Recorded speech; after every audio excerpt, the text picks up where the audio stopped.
technical assistance, access to clean energy and access to an energy mix should be priorities when it comes to funding.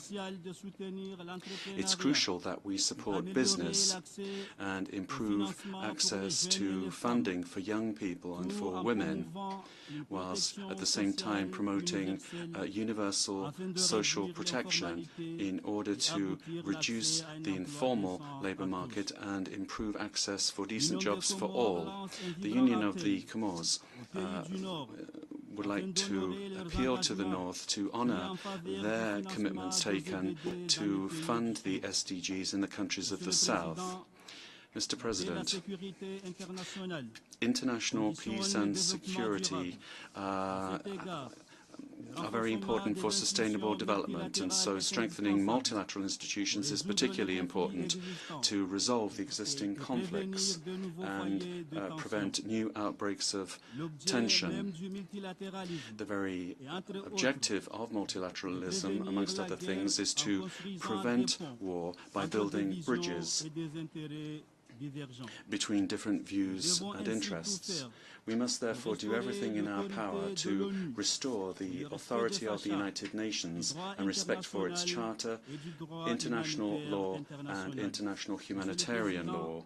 Mr. President, scientific and technological progress and innovation are so important for the economic and social changes needed in our times. That must be accompanied by partnerships, knowledge transfer and cooperation based on research and technology. The Global Digital Compact should enable us to reduce the global digital divide and increase access for each country to these innovations. We must cooperate together to ensure that the digital revolution is of benefit to everyone and that it is guided by principles of inclusivity, ethics and accountability, particularly in the sensitive area of artificial intelligence. The Commodities unreservedly supports initiatives aimed at strengthening digital cooperation and encouraging innovation as an engine for development. Mr. President, the future is now. We cannot wait, and we must improve the global system for current as well as future generations through national governance and investment in youth. The fight against youth unemployment, access to universal education, actions to prevent social conflict and improve the lives of young people and improve their participation in decision-making bodies. All of these things should be priorities for all of us. The future of our planet is in the hands of young people, future generations. It's our duty to leave to them a world of peace. I thank the Minister for Foreign Affairs of the Comoros.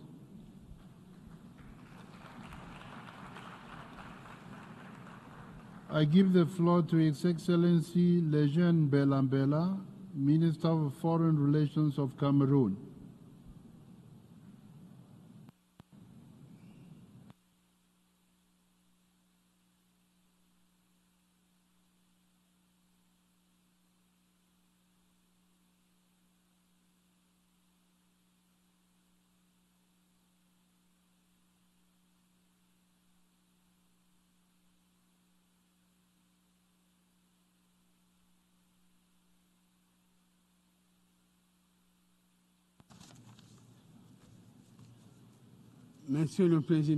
President, I would like to thank you for inviting me to speak, and I'd like to take this opportunity to express that it is a great pleasure and indeed an immense honour that for me to make this statement during this meeting on behalf of His Excellency Paul Biya, President of the Republic of Cameroon and head of our state. I quote his statement, "We have just adopted the Pact for the Future and its two annexes.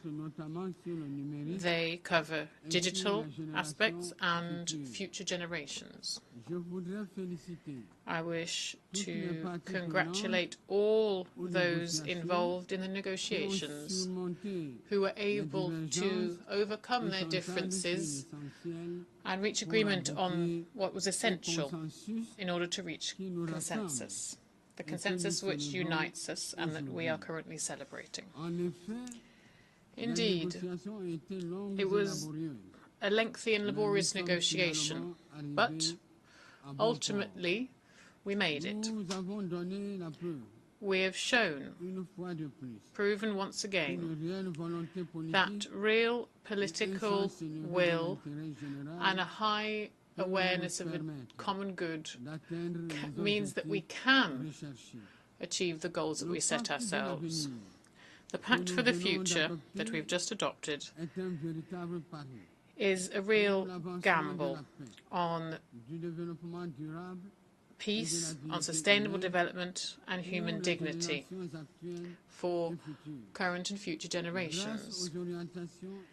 Thanks to its guidance and the objectives contained in it, and above all, thanks to the specific actions contained therein, this pact is a suitable way of guiding us towards the future that we wish to see, the future that we have defined together. And we defined the priorities of this in this very building several years ago. This planet and humankind are priorities, as well as eradicating poverty, shared prosperity, and also the need to leave no one behind. In order for this pact to be implemented effectively, we must act without further delay, showing a renewed political will. The challenges that we're facing are growing in number and are gaining in complexity. Particularly, they've been globalized. It's a question of the future of humankind in this ever-changing digital world. Science and technology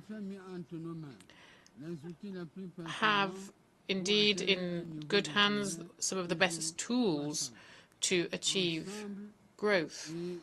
Together, and indeed the pact that we've just adopted, brings all these tools together with unity, solidarity and humanity at its heart. This is the end of the quote. Thank you very much. I thank the Minister for Foreign Relations of Cameroon. I give the floor to His Excellency Ki Huan Kweong, Deputy Foreign Minister for Multilateral and Global Affairs of the Republic of Korea, for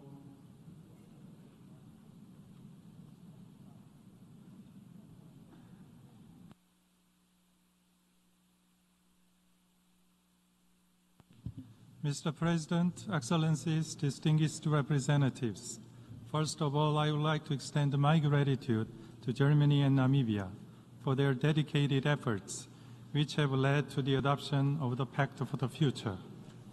The international community have worked tirelessly to identify actions that should be taken to bring about meaningful changes and benefit future generations. The Pact charted a path to a better future for all of humanity and reaffirmed our commitment to multilateralism. Now it is our duty to ensure that our commitments resonate far beyond this room to shape a more sustainable future for all. The actions outlined in the Pact must be implemented collaboratively by member states, international organizations, civil society, and private sector.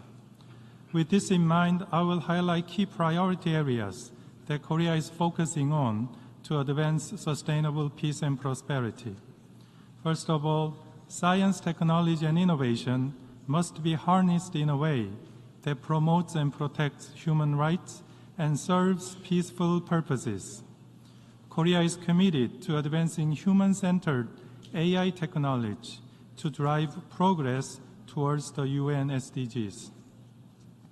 Following the AI Seoul Summit in May, Korea convened AI Global Forum to push for the establishment of AI norms in the private sector.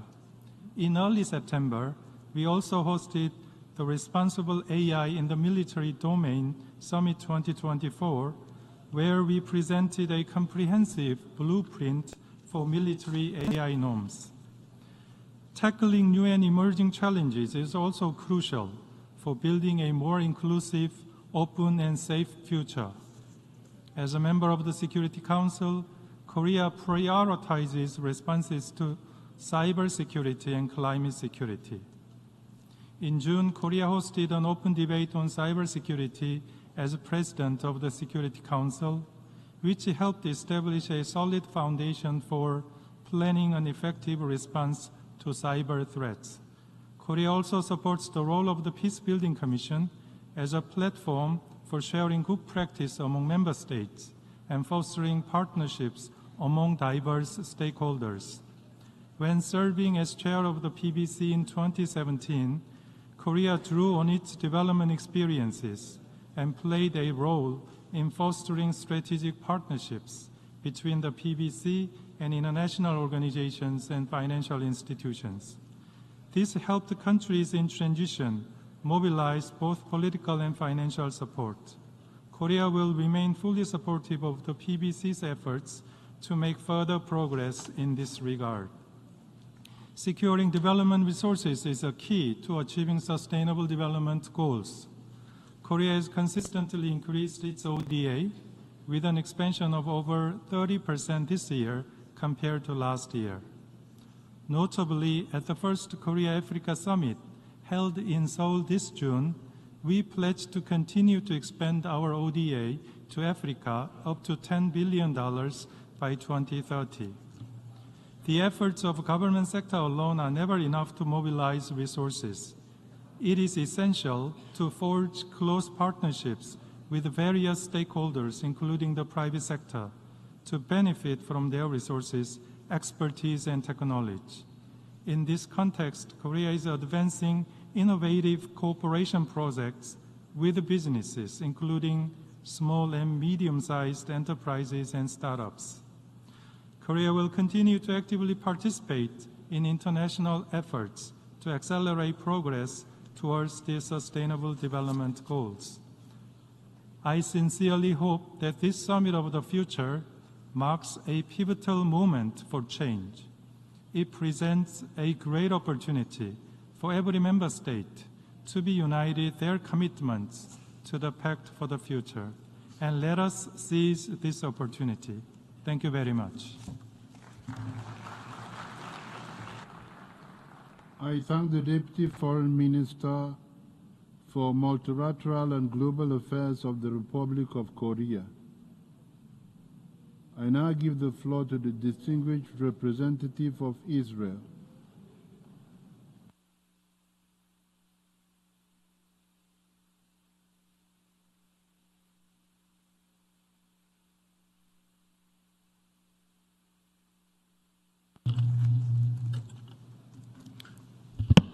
Thank you, Mr. President. While Israel is fully committed to this pact and the pursuit of the SDGs, we continue to face relentless attacks from non-state actors that threaten our very existence. As we gather here today to speak about the future, hundreds of rockets are being fired at our civilian population. Let me be clear, we are a peaceful nation. We do not seek war, nor do we desire it. However, we will not stand by as our people are attacked. We will use all means at hand, our determination, our innovation, and our strength to protect our people. Last night, hundreds of thousands of Israelis slept in bomb shelters as Hezbollah, a terrorist organization which holds Lebanon captive, fired upon them. Since October 8th, over 8,000 rockets have been fired at our people. Over 70,000 have been forced to flee their homes, becoming refugees in their own land. We did not start this war, but we will protect our homes, our land, and our people. Yet, despite these dire conditions, Israel remains steadfast in promoting the SDG agenda. We pursue these global goals while fighting terrorism on multiple fronts. This is the real story of Israel. Despite immense challenges, we are still able to lead on innovation, sustainability, and the advancement of human rights. Our resilience proves that building a better future is not only possible, but essential. Even as we defend our people and homeland, we are here today to focus on that future, our shared values, our values that will shape the future. Each generation has faced its own challenges, and ours is no different. What sets our time apart is the profound impact our nations can build together. The question we ask ourselves: how will we work towards eliminating poverty? Will we act quickly enough to save the planet? How might technology benefit humankind rather than being used to spread hate? These are critical questions, so crucial that giving form to our vision for the future has been an ambitious and difficult process. We must recognize that putting it onto action will be even more difficult. Yet, we cannot be paralyzed by the enormity of the task. This is not a gift to the future, but an obligation that we must pay forward. Mr. President, over the past year, we have seen anti-Semitism escalate from words to acts of terror. It is imperative that member states confront anti-Semitism wherever it emerges, for only through collective action we can make a lasting difference. Simply put, we need more than words and declarations. We need immediate, dramatic action from all countries and all individuals. Mr. President, we cannot allow the pursuit of the SDGs to come at the cost of our democratic values. Just as we stand united against violent extremism and terrorism, we must also oppose repressive regimes that fund and support those terror groups. Israel firmly believes that we cannot leave a legacy of fear, oppression, and terror for future generations. We must act decisively against terrorist organizations that blatantly disregard the safety and welfare of their own people. Mr. President, the challenges will not be easy to overcome. If they were, we would not be here today. However, the State of Israel believes that there is far more that unites us than divides us. The differences we observe are often more about the different paths we take forward our shared goals. We must come together in this spirit, facing today's challenges head-on and recognizing that delaying difficult decisions is no longer an option. We can and we must meet our obligations, the future, the planet, and all those who will inhabit it. For them,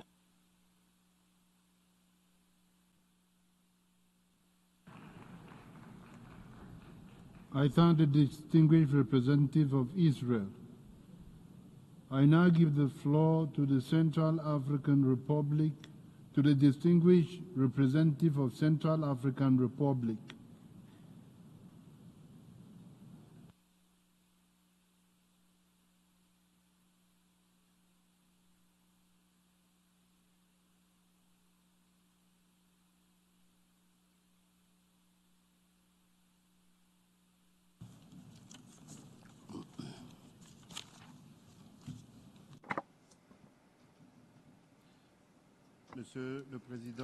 Mr. President, Excellencies, ladies and gentlemen, the Central African Republic welcomes the adoption today of the Pact for the Future, to which is annexed the Global Digital Compact and the Declaration on Future Generations.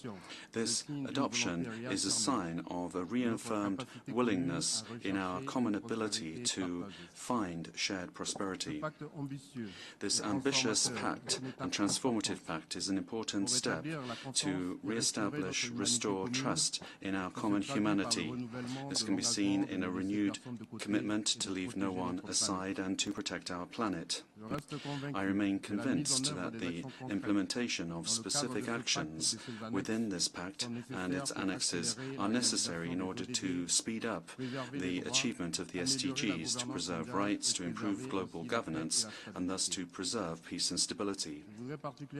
I would particularly like to stress the word action, which invites us to leave behind the deadlocked environment that has been putting us into a deep sleep for many decades, and where we have seen inequalities in rights get worse over the years, particularly the right to development, the right to a safer and more sustainable world, the right to self-determination, to sovereignty, and the right of people to be involved in global governance. This lack of action that we have seen over the last 30 years, be it in working groups or in intergovernmental negotiations,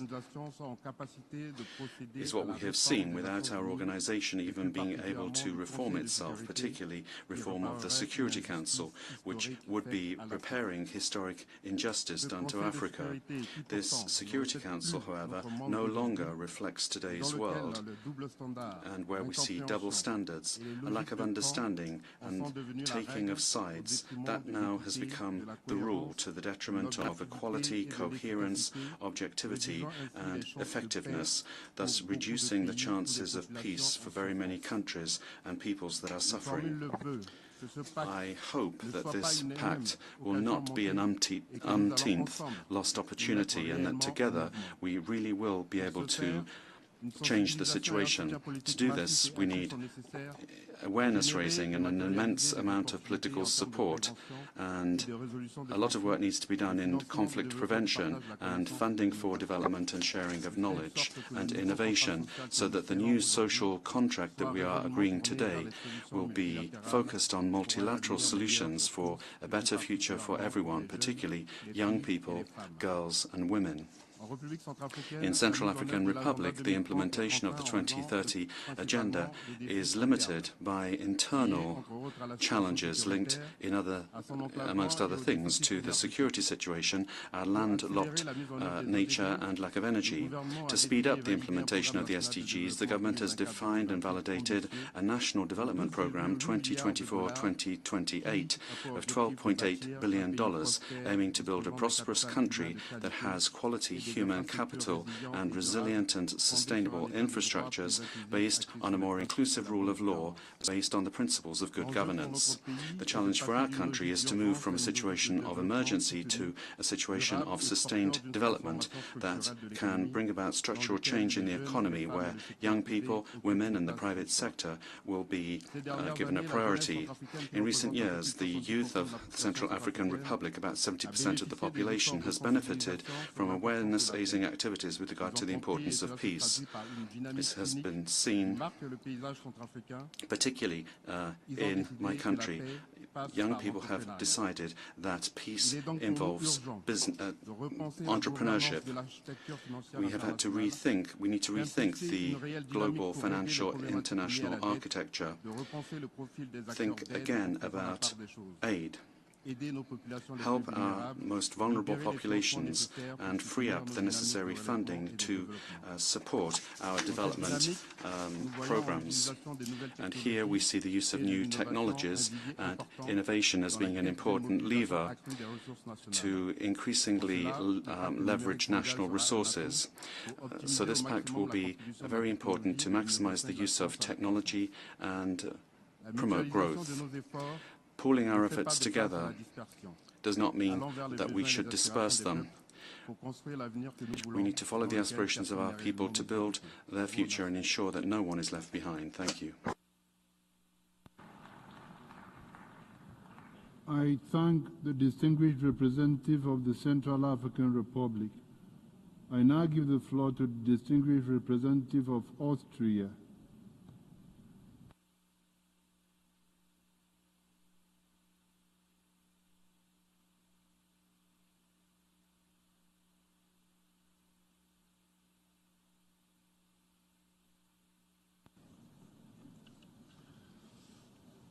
Excellencies, so this is the summit of the future. I have to say, it feels much like the present. Permit me at the outset to convey greetings from Austrian President Alexander Van der Bellen, as well as his sincere regrets for not joining us today. As you know, Austria, along with our neighbors, has been grappling with the consequences of unprecedented floods. This, of course, demands the President's full attention and solidarity back home, but his thoughts are also with us here today. Summits hold special significance in Austria, a land of many mountains. Every hiker knows that a climb to the summit can be arduous, but reaching the top feels sublime. But you also have to get back down again, and descents can be rough. Getting to the summit of the future was not easy. The negotiations sometimes felt very much like an uphill climb. But with the determination to shape a better future for all, we succeeded. Even with the unnecessary distractions this morning, the adoption by acclamation of the Pact today made two things clear. First, the leaders of the world are committed to bringing about positive change together. And second, they will use this organization, the UN, to address the challenges of today and those we expect in the future. The Pact that we adopted this morning will make processes and institutions more effective and responsive to our needs. There's much that we agreed to. Groundwork for global cooperation on digital technologies, artificial intelligence and cybersecurity, using the immense potential for space as a driver for sustainable development, a new focus on achieving the SDGs and accelerating climate commitments, concrete steps to reforming the UN Security Council, and the will to address reform of the wider international architecture. The actions of the Pact speak for themselves. They show determination to take bold steps for our planet and for future generations. Some highlights of the Pact reflect Austrian priorities that we'll pay particular attention to in the implementation phase, the descent from the mountain, so to speak, which can also be difficult, such as strengthening the rule of law and human rights, and our commitment to the universal principle that all human beings are born free and equal in dignity and rights. On disarmament, we must ensure that nuclear weapons are never used again, and that new technologies empower future generations, not dehumanize them. We need legally binding prohibitions and regulations of autonomous weapon systems. Regarding peace operations, we appreciate the recognition of a new era that is more targeted, flexible and collaborative. We welcome a holistic review of UN peace operations across the entire peace continuum, from prevention and peacemaking to peacekeeping and peace building. Strengthening synergies between the UN and regional organizations, such as through regular meetings, is essential to establish real networked multilateralism. Finally, on global governments, the Pact contains a commitment to a meaningful reform of the Security Council. Together with Ambassador Tarek Al-Banai of Kuwait, I had the honor of co-chairing the intergovernmental negotiations on Security Council reform and facilitating the actions in the Pact, where leaders pledged to ensure greater representation for underrepresented regions and rectify the historical injustice against Africa, where leaders reaffirmed their determination to making the Council more effective, transparent and accountable, including by discussing limitations of the veto, where they agreed to work on the basis of a consolidated model of a new council, and where they agree specific interim measures until the reform enters into force. As the Secretary General said, this constitutes the strongest language on council reform in a generation and the most concrete steps to Security Council enlargement since 1963. This augurs well for the future efforts to reform the Council. Excellencies, Austria strongly believes in multilateralism, that the solution for global challenges lie in cooperation, dialogue and partnership. And it's in this spirit that we're a candidate for a non-permanent seat to the Council at the elections in 2026. In closing, let me thank the Secretary General for bringing us together today. The Pact for the Future shows that there is so much that unites us, so much more than divides us. As the Summit of the Future becomes the event of the past, let us set out for the future with optimism and humility. Multilateral diplomacy can only work with open minds. If we come to the UN not to speak only, but also to listen. If we show respect and believe diverse views are positive. If we engage in the spirit of compromise. If we put acting together first in and through the United Nations. Thank you.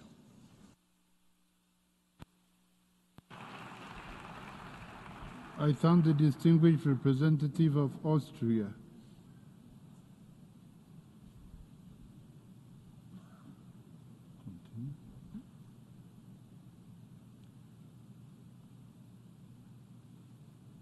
We have heard the last speaker for this meeting. The next meeting of the Summit of the Future will take place immediately following the adjournment of this meeting to hear speakers listed for that meeting. Before adjourning the meeting, I wish to inform members that following the deadline of 29 July 2024 for inscription by states and the European Union in the list of speakers for the plenary meetings of the Summit of the Future, the Secretariat has received additional requests for inscription from 3 delegations. If I hear no objection, may I take it that the Assembly decides to reopen the list of speakers for these delegations to hear their statements as the last position in the appropriate category at the afternoon meeting today, 22nd September 2024. I hear no objection. It is so decided. The meeting is adjourned. Can I continue? Plenary meeting of the General Assembly is called to order.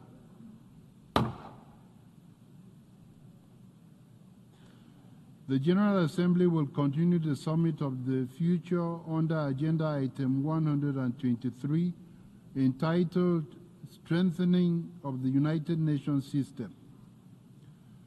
Before we begin with the list of speakers, delegations are reminded that statements should be limited to 5 minutes for participating states and 3 minutes for other statements.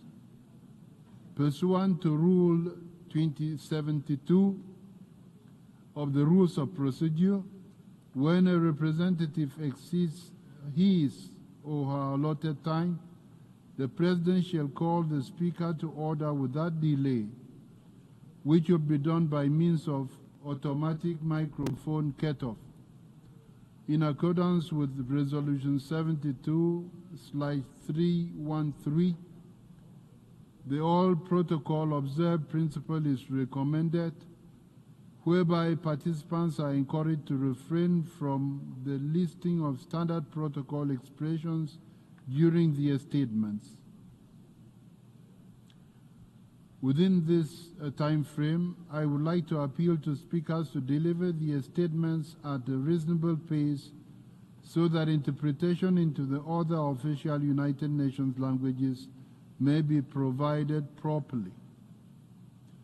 The list of speakers for each meeting shall be completed and no speakers will be rolled over to the next meeting. Speakers who are not present when their speaking turn comes will be automatically moved to the next available speaking slot within their category at the same meeting. I invite His Excellency Alexander Vučić, President of the Republic of Serbia, to address the Assembly.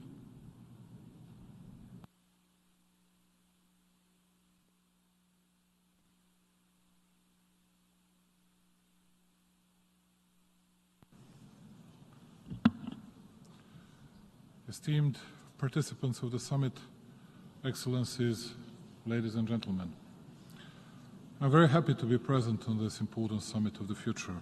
and will not take much of your time by quoting the characters of Alan Ford comics and by saying that it is better to have peace and cooperation than war and conflicts, that it is better to be healthy than ill, and I do not want to repeat the empty stories about the observance of international law norms, because international public law applies only to small and not so strong ones, and only in cases when they are not attacked by the same big ones. And speaking about the most powerful countries, it is incredible with how much lies and hypocrisy they brutally violate the law of the United Nations and, more than anything, peace. Peace is today more important than anything, but no one sees peace as an important value. But all the big ones, while justifying their big politics, speak about a just peace, which means that they should win, and that the other ones not only should lose, but they should be completely destroyed. All the stakeholders, with no exceptions, will refer to those norms of international law which are in their favor, and they will intentionally forget all they have been doing and that they are doing today. They will be reminded of the respective by the other big ones, which will also forget all those misdeeds, but they will find endless violations of the international law in the case of the first ones. Serbia supports the plan of the UN Secretary General. Republic of Serbia support a pact for the future in spite of having remarks and in spite of the fact that we would like to see more compromise done for the developing countries and that the big countries could better understand the needs of the small ones. All 5 chapters are important to us: sustainable development and financing for development, international peace and security, science, technology and innovation and digital cooperation, youth and future generations and transforming the global governance. But what kind of financing for development, position of youth and sustainable development can we speak about when we have huge regional conflicts in the world and tensions involving almost all biggest world powers? Speaking of remarks, Serbia supports the demand of the Group 77 developing countries, joined also by the People's Republic of China, and we believe that financing of the problem of climate change should be a separate issue and not a part of the financing for development. We believe that the US and the EU will have more understanding for reforms of the existing financing architecture. Additionally, we believe that the remarks of Brazil and Russia, where the issues of the climate and the climate change are more related to security than to development, are serious ones and that they deserve attention.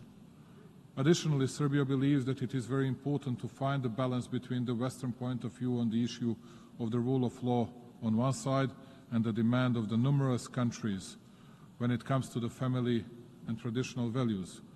Because human rights are one thing, and their abuse and overemphasizing lead towards the destruction of traditional conservative societies, which many countries worldwide cannot accept, and particularly when it comes to family values. And precisely those values are cherished and nurtured by the Republic of Serbia. Serbia is on its European path. Unlike many others, Serbia observes the norms and regulations of international public law. At the same time, Serbia is a modern country with a big growth rate, but also not ready to sacrifice its own traditional values, and it will be capable of resisting all the attempts from the outside that the so-called woke movement is imposing to it as the highest possible value and the state of society that we must allegedly reach in the future. I thank you very much. I thank the President of the Republic of Serbia.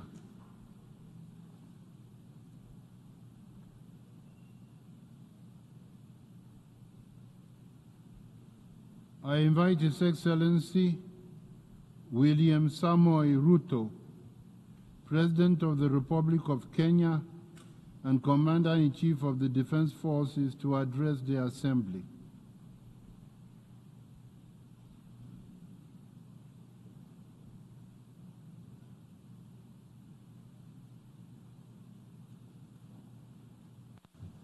Mr. President, a year ago, I stood before this Assembly urging bold reforms of the UN system to tackle the rapidly evolving and increasingly complex global challenges. Today, that call is as urgent as it was then. The planet is heating up. Our climate is in crisis. Oceans are rising. Deserts are spreading, and conflict is engulfing the world. Millions are displaced, poor and without access to basic services.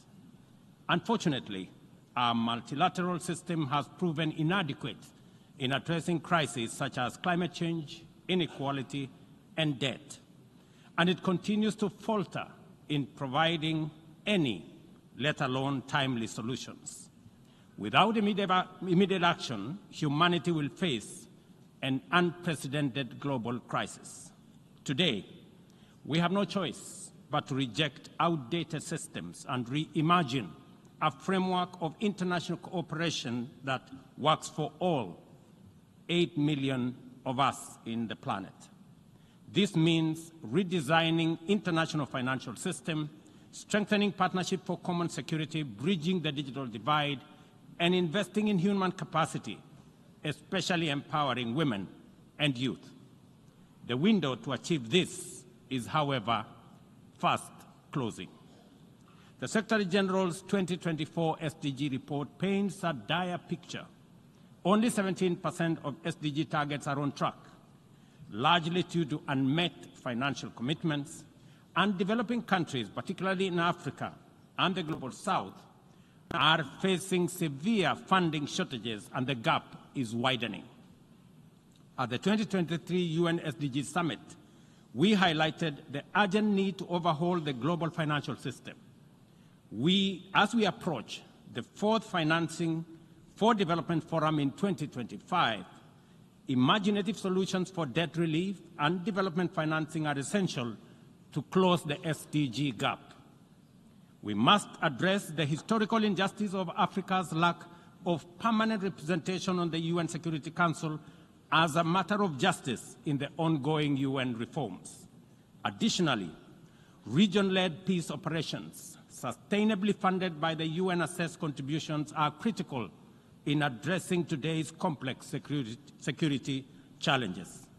In Kenya, we aim to increase forest cover by 30% by planting 15 billion trees, an effort largely led by our youth. 2 weeks ago, I launched Climate Works, a program to employ 200,000 young people in sustainable public works focused on ecological restoration and infrastructure. But we must recognize that the pace of technological advancement, particularly with AI, is widening the global digital divide.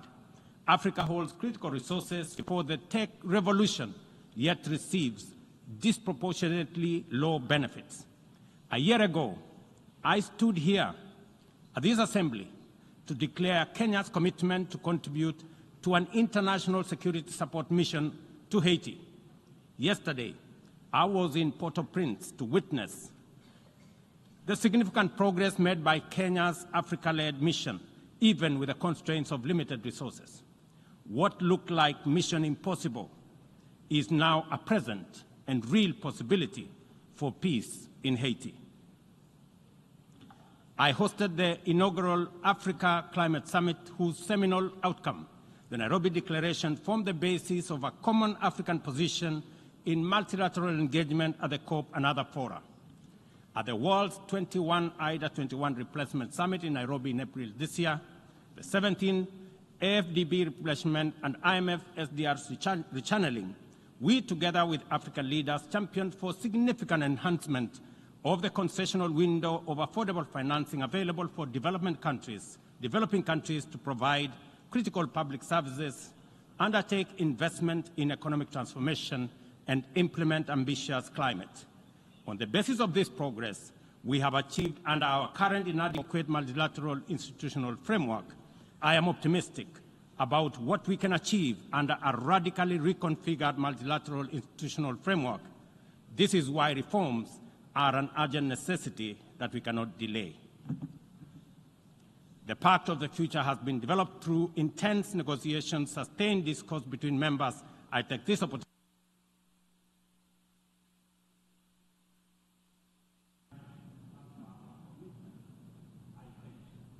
I thank the President of the Republic of Kenya, and Commander-in-Chief of the Defense Forces.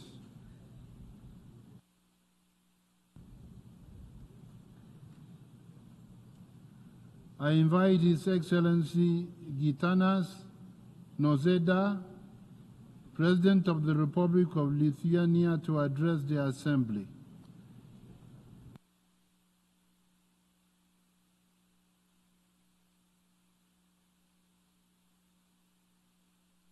Mr. President of General Assembly, I would like to express my sincere gratitude to Germany and Namibia for your work in mobilizing the international community for this summit of the future. Your efforts to address the pressing challenges of today deserve the highest praise. Thank you. Excellencies, my country, eager to build a safer, more sustainable and inclusive world, has put constructive work into the Pact for the Future and its accompanying documents. We welcome the commitment by the Declaration on Future Generations to safeguard those who will inherit the world. To shape our future for the benefit of all, we must act with vision, courage, and unity. And we must act now. First, we need to return to the rules-based international order. For Lithuania, this means supporting Ukraine in its fight for freedom and democracy. It is crucially important that Russia is not allowed to walk away with occupied Ukrainian territories.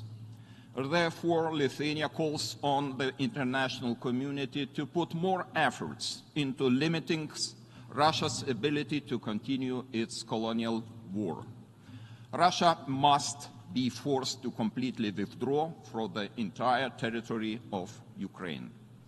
Sadly, the lack of multilateral response to Russia's aggression against Ukraine has already put forward serious doubts about the United Nations' ability to maintain global peace and security. Significant reforms of the organization, including those of the Security Council, are clearly needed.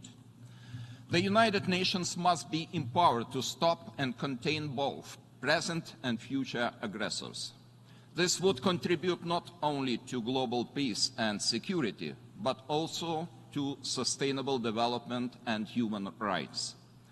Second, we need to put more effort into achieving the Sustainable Development Goals.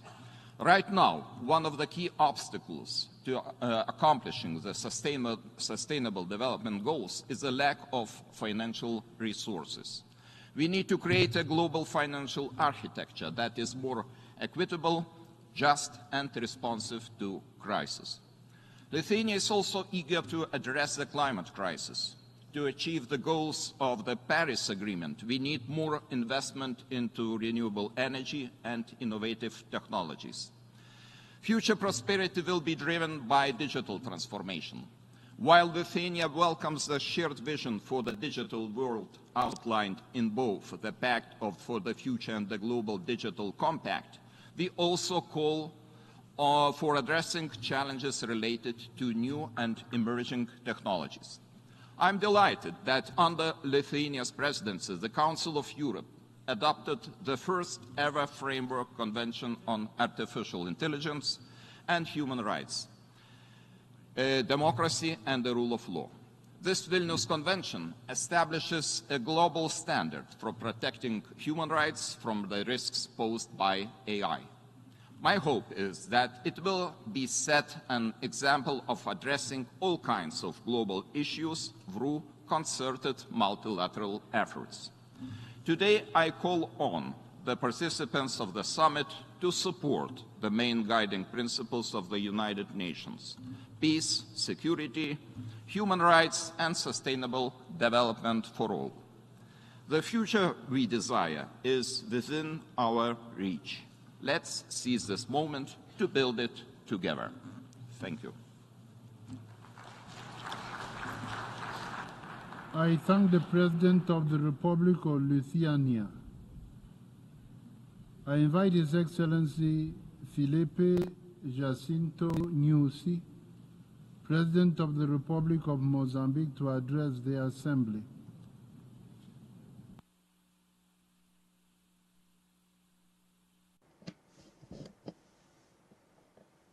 President. Thank you very much, Mr. President, Your Excellencies. Let me greet and congratulate Your Excellency for chairing this important event and express wishes for success in our deliberations. Excellencies, multilateralism is a key and indispensable tool of cooperation among states. It is a safe vehicle to pursue our common global agenda. The United Nations Charter defined the organization as the center for harmonizing actions of nations to achieve common purposes. It is in this regard that we view the 2023 report of the Secretary General of the United Nations on our common agenda, which charts the way for the next 25 years and stresses the importance of multilateralism.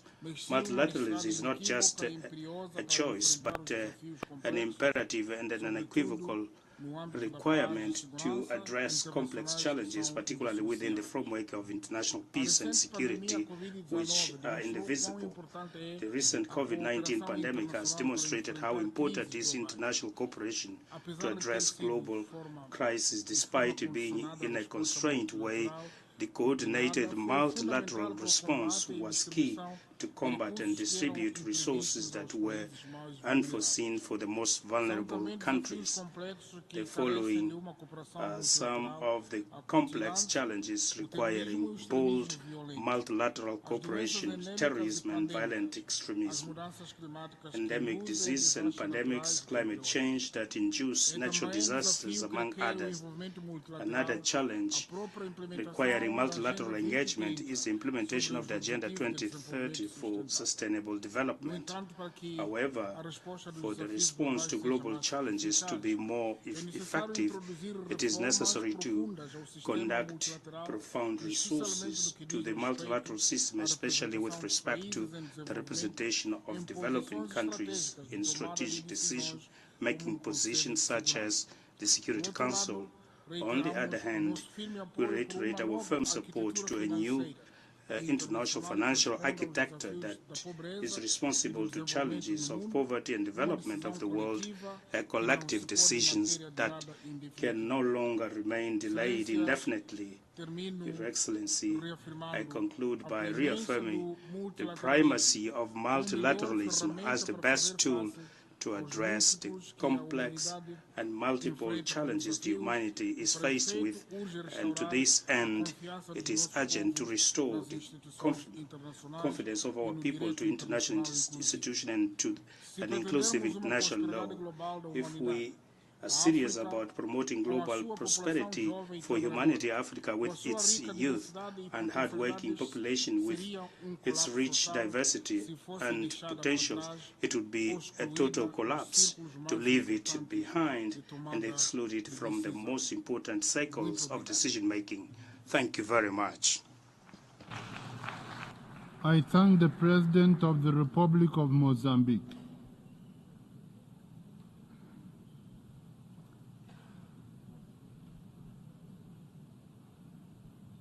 I invite Her Excellency Goldana Sidianovska Davkova, President of the Republic of North Macedonia, to address the Assembly. Respected President, distinguished attendees, it's a difficult task and a great responsibility to talk about the future and abstract from the UN, because it is the only organization that enjoys universal legitimacy and has proven integrity and credibility in resolving humanity's biggest and burning problems. On the eve of the 80th birthday, I am confident that the UN has accumulated enough knowledge, experience, and creation, learned numerous lessons, gained wisdom, acquired rich memory as necessary assumptions for a real perception of the present and for projecting the future. The future is neither a fiction story nor an illusion, but a real assessment of expected changes based on a thorough critical analysis of evidence and diagnosis of natural and social conditions. Hence, the future could perhaps be seen as a certain expectation of change. I believe there is no place more appropriate than the UN for a consensus on the future seen through the prism of the biggest dilemmas and challenges.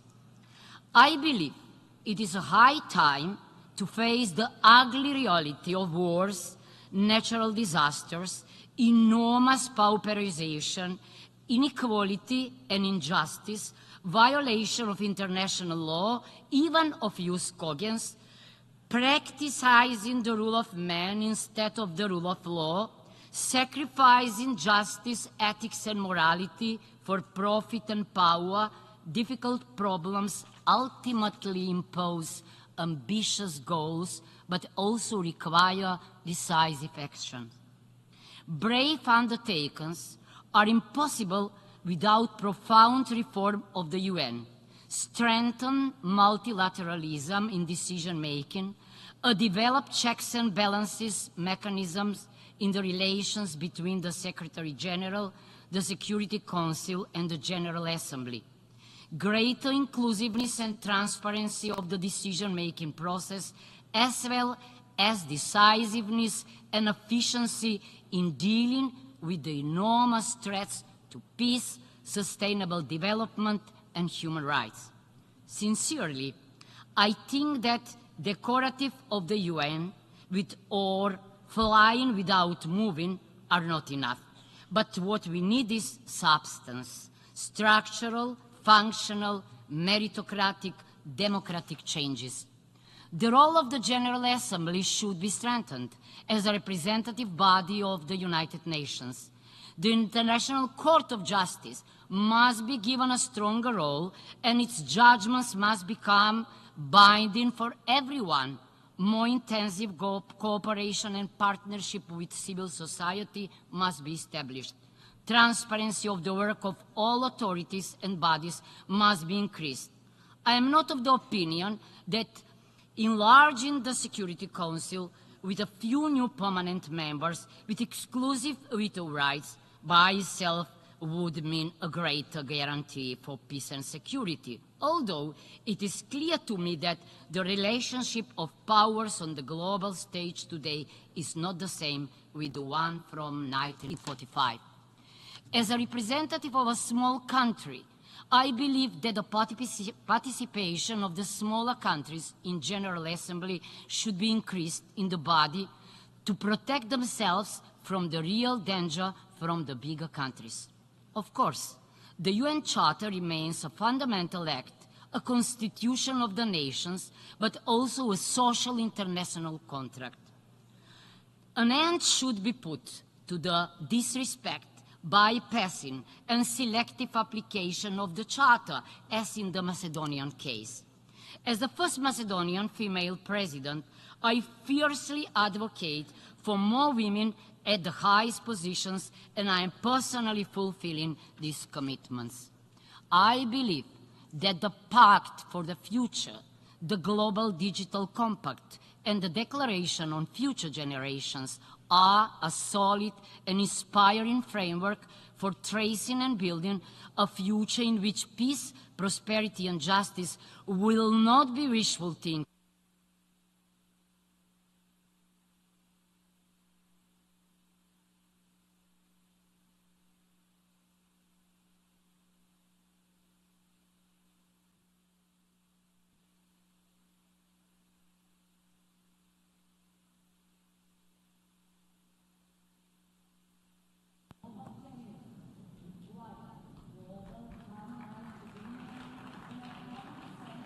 I thank the President of the Republic of North Macedonia.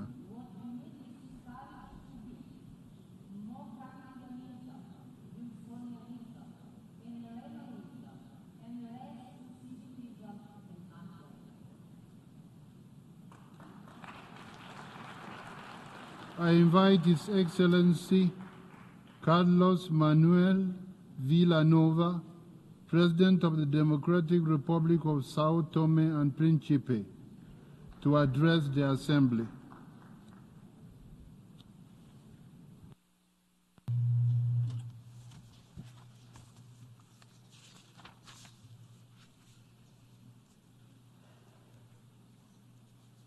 Senhor Presidente da Assembleia Geral, Senhor Secretário-Geral das Nações Unidas, Excelências, Senhores Chefes de Estado e de Governo, Senhores Delegados, muito boa tarde. É com subida honra que me dirijo a esta cimeira histórica num momento crucial para o futuro da humanidade. O mundo enfrenta desafios complexos que exigem ações urgentes e coordenadas, e os diálogos interativos desta cimeira apontam caminhos fundamentais para garantirmos um futuro próspero, justo e sustentável para todos.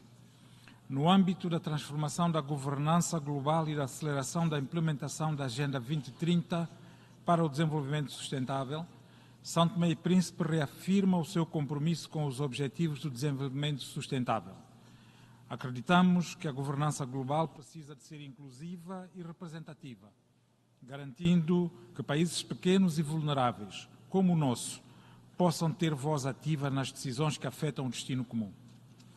O nosso esforço tem sido direcionado à promoção de uma economia verde e à proteção dos nossos recursos marinhos e terrestres, como elementos centrais da nossa estratégia de desenvolvimento sustentável.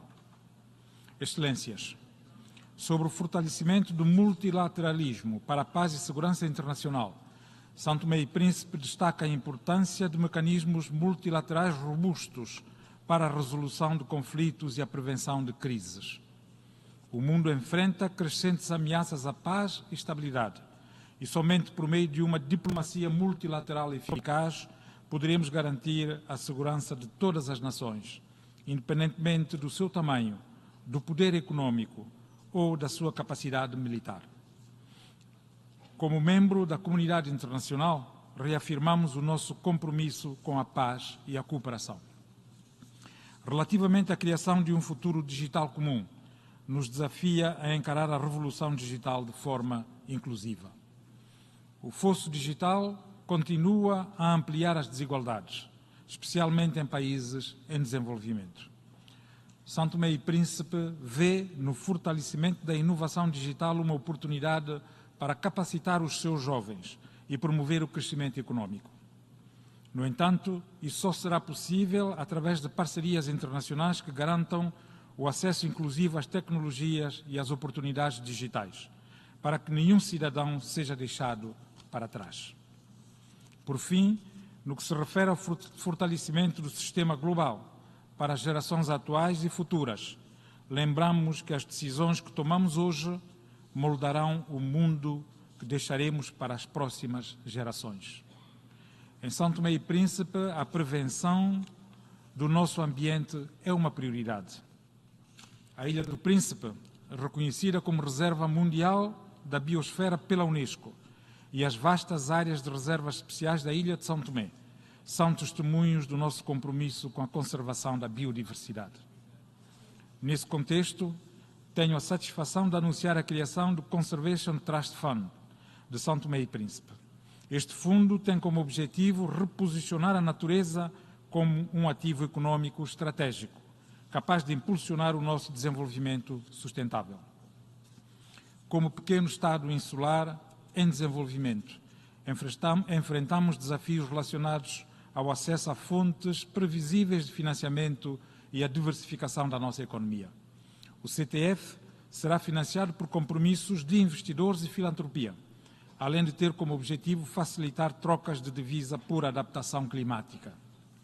Este fundo permitirá a proteção de 30% do nosso oceano, conforme estipulado pela Convenção sobre a Biodiversidade, e servirá como um pilar central para o desenvolvimento da nossa economia azul e do ecoturismo. O CTF não só protegerá a nossa biodiversidade, mas também criará novas oportunidades de subsistência para as nossas comunidades alicerçadas no valor intrínseco da nossa natureza. Estamos comprometidos em articular a conservação da natureza com o desenvolvimento econômico, promovendo a emissão de créditos de carbono baseados na produção agrícola sustentável e na conservação das nossas áreas marinhas e terrestres. A nossa adesão ao CTF reforça a capacidade do país de garantir um futuro sustentável e próspero para as próximas gerações. Para terminar, exortamos todos os países aqui presentes a trabalharem juntos.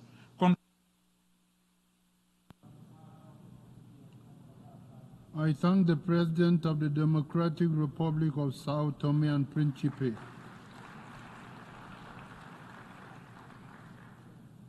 I invite Her Excellency Robina Nabanja, Prime Minister and Leader of Government Business in Parliament of the Republic of Uganda, to address the Assembly.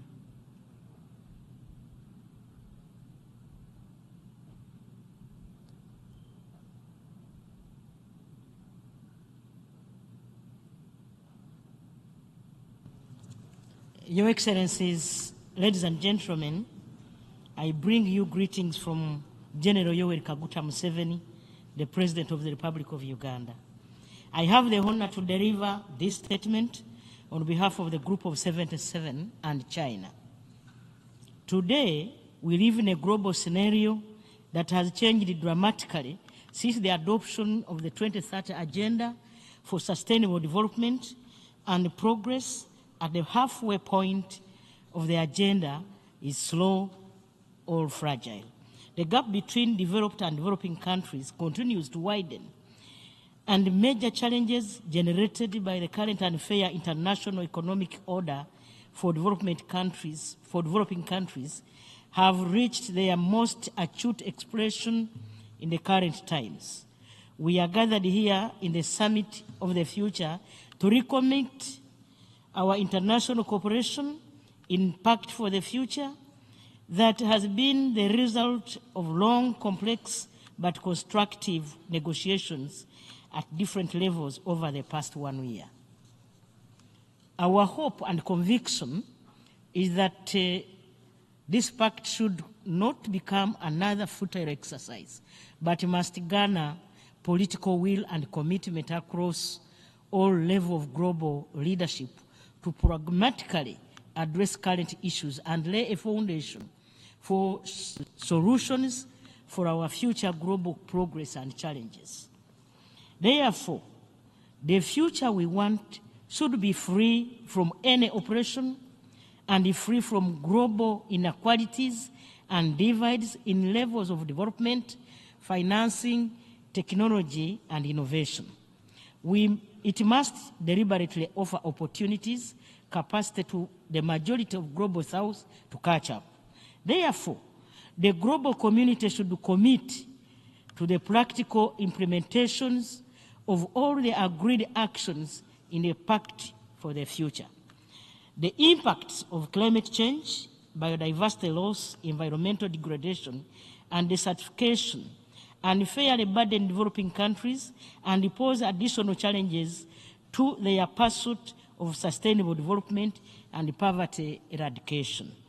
We remain concerned about the growing gap between the needs of developing countries and the support available to face these challenges.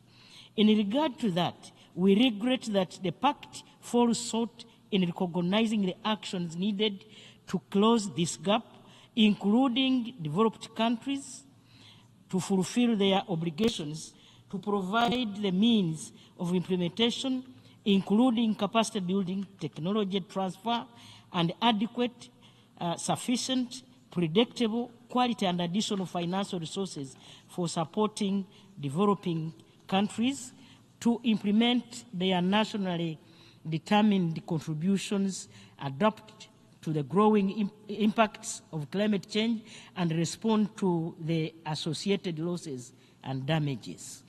Nonetheless, in the pact we have adopted today, it contains concrete actions to prevent people from falling back into poverty, including establishing well-designed, sustainable, and efficient social protection systems for all that are responsible to SOX. We reaffirm our commitment to the Beijing Declaration and Platform for Action to accelerating our efforts to the empowerment of all women and girls in all domains. We have also agreed in the Global Digital Compact to initiate an annual global dialogue on artificial intelligence governance under the auspices of UN to initiate an inclusive process towards international data governance arrangements. We have decided to deliver a robust, impactful 21st implementation of the International Development Association that includes contributions and strong policy commitments, both new and existing donors, that significantly increase IDA resources and work towards increased funding the pathways to implement the achievement of the 2030 Sustainable Development Goals. Also, we decided to strengthen the multilateral response to support countries with high and unsustainable debt burdens, with the meaningful participation of the countries concerned and all relevant actors ensuring an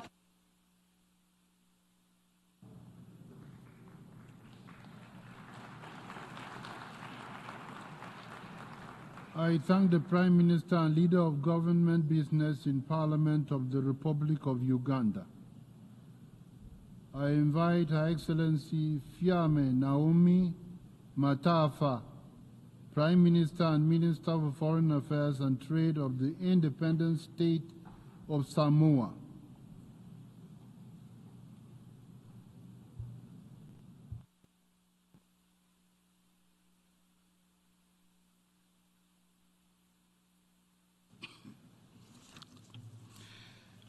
Mr. President, it's an honor to address you today on behalf of AOSIS. As we gather under the banner of a shared tomorrow, we stand at a crossroad where our collective will and wisdom to shape the future, a future not just for the benefit of a few, but for all. Small island developing states are not mere dots on a map. We are vibrant symphonies of life, rich with history and culture, whose resilience and courage stand as a testament to both the beauty and fragility of our world. Yet our stories are tinged with urgency. The challenges faced by SIDS are not isolated. They are intertwined with our global destiny. We know, as we have reaffirmed at the 4th International SIDS Conference earlier this year, that if we save the smallest and most vulnerable amongst us, we save the world. Multilateralism is not just a principle. It is a practical necessity for addressing the challenges before us. By coming together, we can forge solutions that no single nation could achieve alone for present and future generations. First and foremost, we must confront climate change. For SIDS, coastal erosion, increasingly severe weather events, and rising sea levels are not distant concerns. They are an immediate and severe reality. It is not enough to simply acknowledge the risks. We must act decisively. Let us breathe life into the Paris Agreement with renewed vigor, ensuring that our collective efforts are not just a whisper, but a clarion call to limit warming to 1.5 degrees Celsius. Beyond the immediate threats of climate change lies an economic tempest of its own. SIDS are often left adrift to face global uncertainty amidst a swelling tide of debt, economic fluctuations, and external shocks. To address this, we must champion the reform of the international financial architecture to correct deeply entrenched imbalances, drive economic diversification, and promote international partnerships that can deliver resilient prosperity. Debt relief and access to concessional financing, including the use of the MBI, can give SIDS the breathing space we need to anchor our economies in stability and invest in our future. Lastly, it has become abundantly clear that artificial intelligence and digital technologies can be a game changer in solving our common challenges. Yet significant barriers continue to persist for SIDS in harnessing its full potential, as the pace and misuse of such technological advancements seem to only expand the divide between us. By bridging this digital gap, we can improve sectors vital to our communities, share best practices, and unlock new opportunities for growth and digital transformation, including through the SIDS Center of Excellence. In closing, the future we envision, enshrined in the Pact for the Future, must be one where no one and no country is left behind. As we chart our course towards the horizon of our shared fate, let us all sail together with a spirit of unity and compassion. Mr. President, may our actions be a beacon of hope, reflecting the strength and will of our collective humanity, so that every country, no matter how small, finds its place in the sun. Thank you.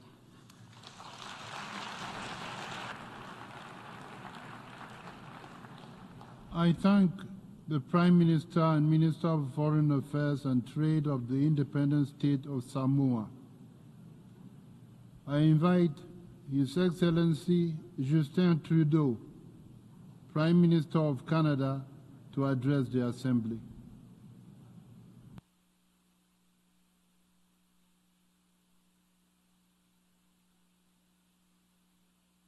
Mr. President, fellow delegates, friends, as we meet here in New York at the UN General Assembly for this Summit of the Future, we're at a global inflection point.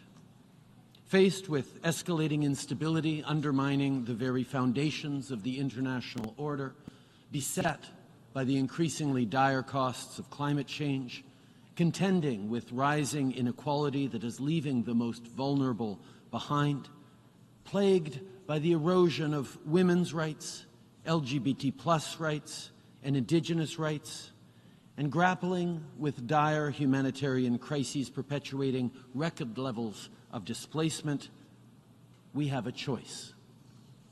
On the one hand, we can bury our heads in the sand, eschewing multilateralism in favor of short-sighted self-interest, or we can recognize that collectively we have a responsibility to set our differences aside, to confront the serious global challenges, and to deliver on a pact for the future that builds a more peaceful world, but also one where everyone, every generation, has a real and fair shot. In Canada, that's what we are squarely focused on. As I travel across my country, Canadians of all walks of life, but particularly young Canadians, tell me that they're worried. They're worried about the state of the world and the future. But most importantly, they're worried about the very promise of Canada. The promise that if you work hard, you can do better than the generations that preceded you. That promise is slipping out of reach, so as a government, we are stepping up. The solution to anxiety and angst is not to deceive and deflect, but to take action. We know that confident, successful countries invest in their citizens, in their workers, in their middle class, in national $10 a day childcare that saves families money while ensuring women can choose the best path for themselves, in nutritious school meals so our kids can focus on learning and growing, in an ambitious housing plan that will deliver good, abundant, and affordable homes, in a national dental care program that in its first months has already delivered quality care to 750,000 Canadians, in a growth and industrial strategy that creates good-paying, community-building, middle-class jobs, all while fighting climate change. These are choices that deliver on the promise of Canada for every generation. These choices reflect a commitment to investing in our people and in our future, but also a commitment to tackle global problems that we all share.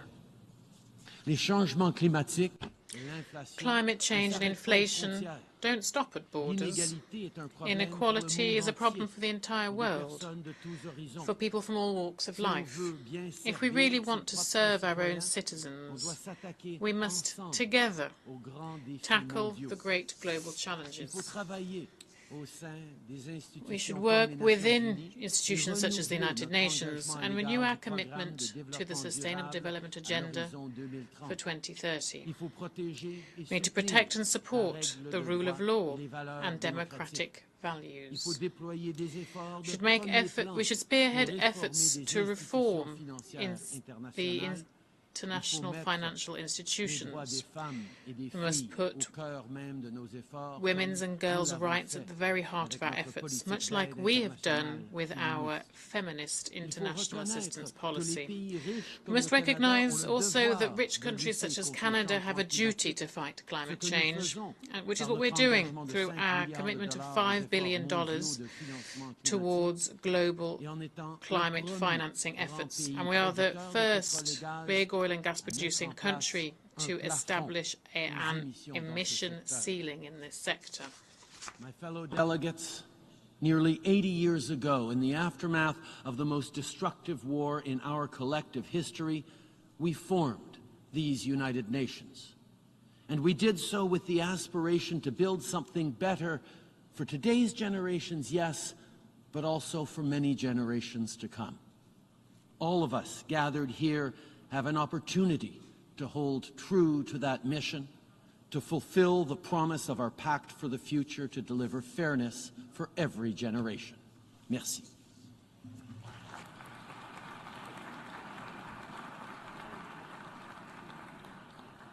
I thank the Prime Minister of Canada. I invite His Excellency Feleti Tayo, Prime Minister of Tuvalu, to address the Assembly.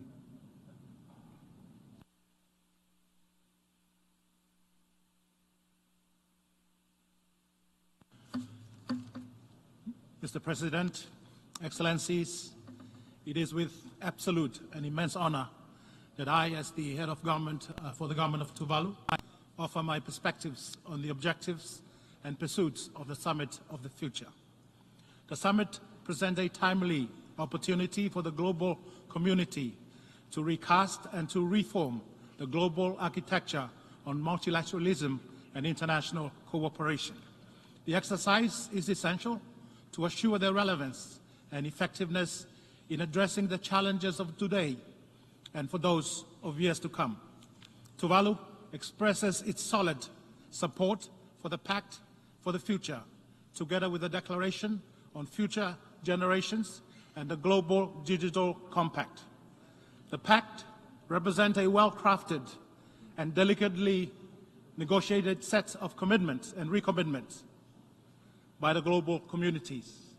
Those commitments, if enacted fully, will provide the requisite prescription to reinvigorating and to enhancing the robustness of international cooperation grounded on the spirit and the letter of the United Nations Charter.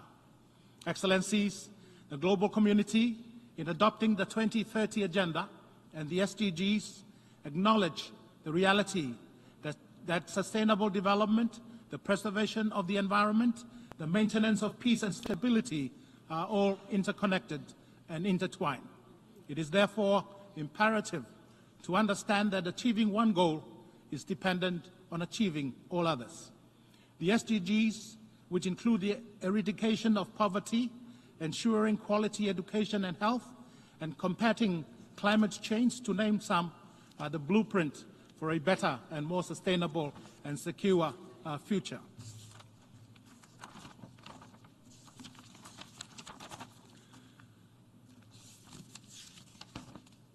To achieve these noble goals, it is incumbent on the global community to renew with vigor its commitment to a reinvigorated multilateralism system that is adaptable and resilient to new and emerging challenges. This summit has been an opportune moment for the global community to take stock and to reflect on the current architecture of multilateralism and the UN system in general, and to ask the hard question, does the current architecture of multilateralism and international cooperation remain effective? The overwhelming response, with due respect, has not been in the affirmative. So the summit has been challenged to provide the necessary and essential reforms and to come up with the requisite prescription to strengthen, to reinvigorate, and to reboot multilateralism and international cooperation to foster a spirit of solidarity and collaborations.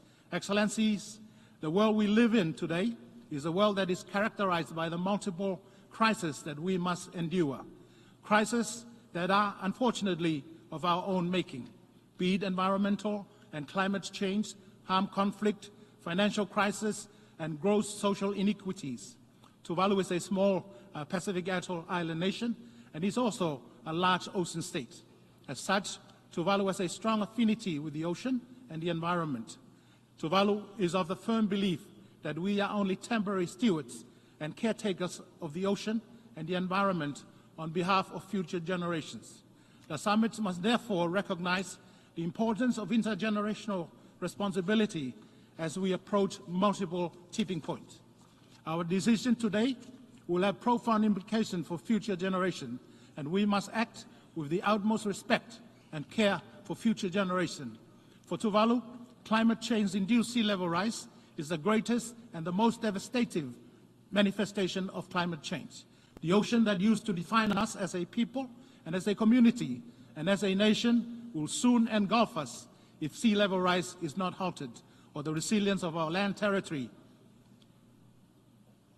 is not reinforced. Climate change-induced sea level rise risks the lives and livelihoods of present and future generations of my people. But Tuvalu contributed negligibly, if at all, to the cause of climate change. That is how grossly unfair and inequitable the world we live in today. Tuvalu and other vulnerable states at the forefront of the devastating impact of climate change-induced sea level rise suffer first and the worst, while states that benefit the most from fossil fuel extraction continue to accelerate their development and prosperity at the expense of the most vulnerable states, which are left well and truly behind. That is why Tuvalu is leading and supporting.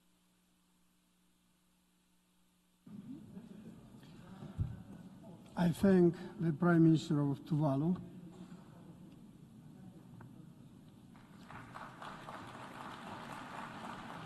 And I invite His Excellency Danish Rich, Prime Minister, Minister for General Government Affairs and Minister of Finance of the Principality of Liechtenstein.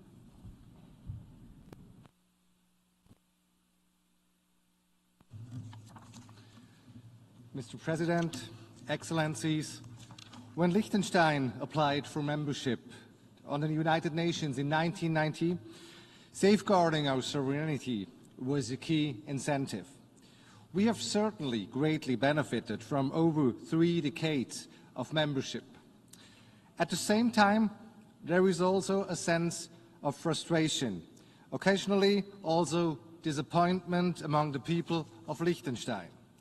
They expect us, the United Nations, to be the guardian of peace and security, as the organization that stands up for sovereign equality of all states, small and large, the guarantor of the rule of law and the protection against those who believe that might makes right.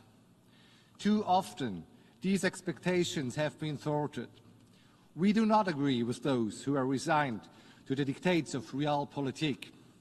Instead, we promote this view that the United Nations can do valuable work in many areas to address the challenges of climate change, humanitarian disasters, and global health crisis, amongst others. The United Nations symbol on this podium reminds us of the overreaching goal of this organization. We see the earth in the center and olive branches as the universal symbol of peace, embracing it. And I ask you, is there anything more we should understand about the United Nations being a peace organization created to save future generations from the scourge of war? This mission that we are realizing also in Europe is of more urgent relevance than we had hoped. The drafters of the UN Charter have entrusted the Security Council of the United Nations with the primary responsibility over peace and security, the body of which 5 states can block any decision, even when supported by an overwhelming majority of the international community in this room. This is taken to a level of absurdity by the fact that one veto-wielding member, the Russian Federation, far from acting as guardian of the international order, has engaged in a blatant and far-reaching aggression against another state, violating the core principles of our common organization. We in Liechtenstein strongly believe that this is a moment to stand up for what this organization represents and a moment to fight back against those who are trying to roll back history. We believe that small and medium-sized states, which make up the majority of this organization, can shape our own fate and stand up for our interests. In the Security Council, if the Security Council cannot uphold its responsibility, we must find alternatives. And indeed, they do exist. The General Assembly has a strong constitutional role on peace issues, and it should step in where the Council is silent. By presenting the veto initiative, Liechtenstein has ensured that a veto in the Council is no longer the last word. We can now use the power given to the General Assembly by taking decisions when the Council is unable to do so. We also encourage the Secretary General to use the unique authority of the UN grounded in international law to mediate, prevent and address conflicts. And we remind each Council member to observe all relevant Charter provisions, including those requiring them to abstain from voting on resolutions regarding disputes to which they are a party. The Charter is not a menu to pick and choose from, but a set of clear ground rules for the conduct of multilateralism. The many complex and diverse challenges we are facing today, from climate change to nuclear threats, from impunity for international crimes to sea level rise, have one thing in common. They all require responses based on international law. Liechtenstein is well known for its consistent and principled engagement for the rule of law at the United Nations. This engagement will persist on the basis of enlightened self-interest as our contribution to the international order, which enables us to live in prosperity and in solidarity with our partners around the world. The world that, as the UN symbol above me shows, should be embraced by peace. I thank you. I thank Prime Minister, Minister for General Government Affairs and Minister for Finance of the Principality of Liechtenstein. Now I invite His Excellency Ralph Gonsalves, Prime Minister and Minister for National Security, Legal Affairs and Information of St. Vincent and the Grenadines. Please, you have the floor.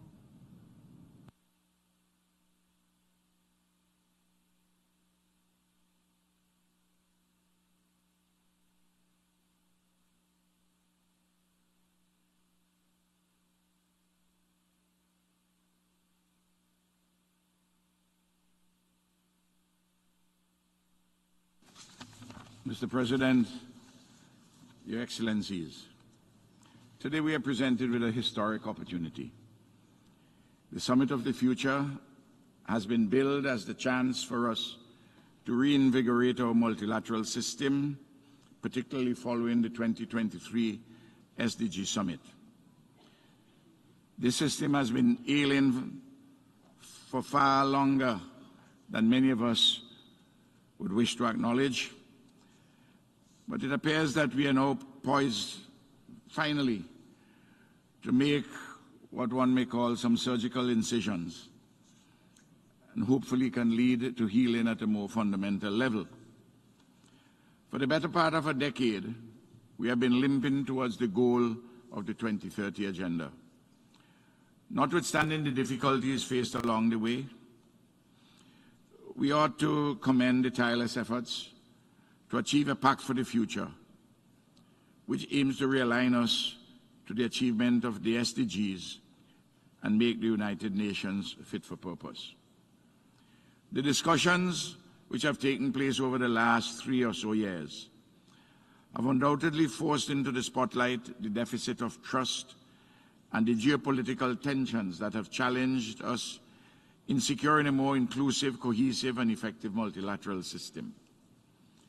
Securing agreement on the fundamental issues for meaningful and multi-pronged international cooperation sets us up to take a leap forward, in a sense, a kind of turbocharging our commitments and to accelerate action for the delivery of the SDGs.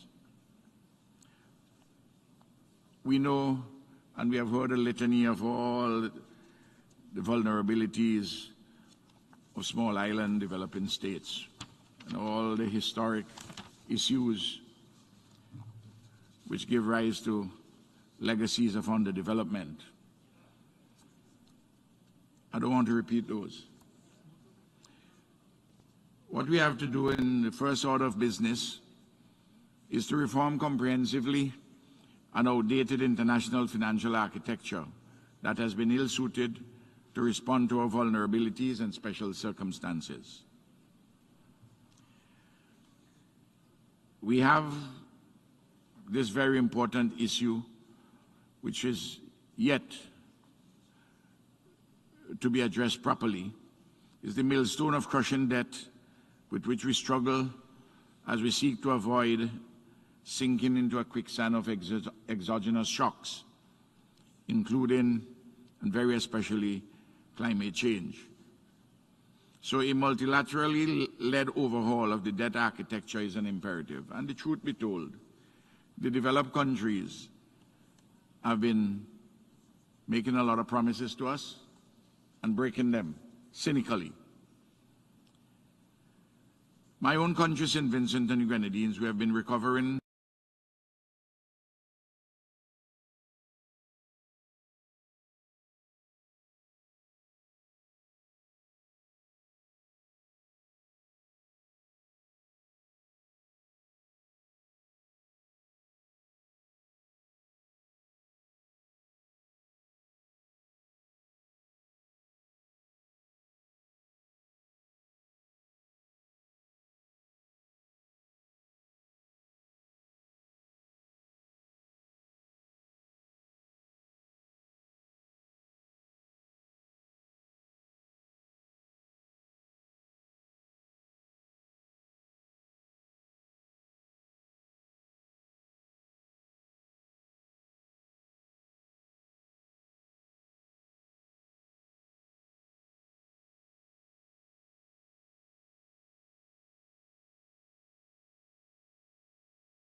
forge a new international consensus on delivering a better present and safeguarding a better tomorrow. Today, we gather to envision the future of the United Nations and the renewed international community where the digital dimension has erased the territorial divides and accelerates an unprecedented pace of global development. We are continuously building and developing our digital infrastructure with the goal of achieving a fully digital society. However, we are recognizing that the ongoing development and malicious use of transformative technologies is problematic. This is why we must unite to be able to address the common enemy hidden behind the screen, threatening our security anywhere in the world. But what is the future without youth? Children and youth are the agents of change. They are the next generations shaping our lives and pointing to our mistakes. They are aware of the evolving dynamics of the modern world and can already guide us to what matters, especially in the future that they will be living in. Therefore, we must integrate youth into both multilateral and national discussions and give them equal opportunity to contribute to conversations on restoration of what we have neglected and to the development of what remains to be achieved. Mr. President, for more than 2.5 years, the Russian Federation has waged a war of aggression against Ukraine, challenging its territorial integrity and its sovereignty in the middle of Europe. The Republic of Moldova remains resolute in firmly condemning the brutal war of aggression against Ukraine and reaffirms its unwavering support for sovereignty, territorial integrity, and within the internationally recognized borders of Ukraine. We firmly reject any threat of use of force against the territorial integrity and political independence of any state, which should have no place in international relations.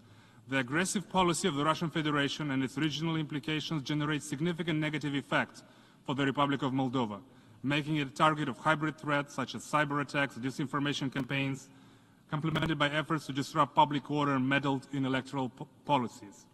Nevertheless, we stand strong and manage to preserve peace across the country, including in the Transnistrian region of the Republic of Moldova, where Russian troops are stationed illegally and where concerns about human rights violations are deeply worrying. We are committed to achieving peaceful settlement in the Transnistrian region, evacuating foreign troops and munitions, ensuring stability in our region's security, achieving reintegration, consolidation of independence and state sovereignty. Mr. President, the Pact for the Future in its entirety must not become just another UN document that is adopted and forgotten. On the contrary, it should serve as a living document to be implemented through the most effective means at our disposal, namely effective multilateral cooperation and the full commitment and engagement of the United Nations, governments, civil society, private sector, and other relevant stakeholders.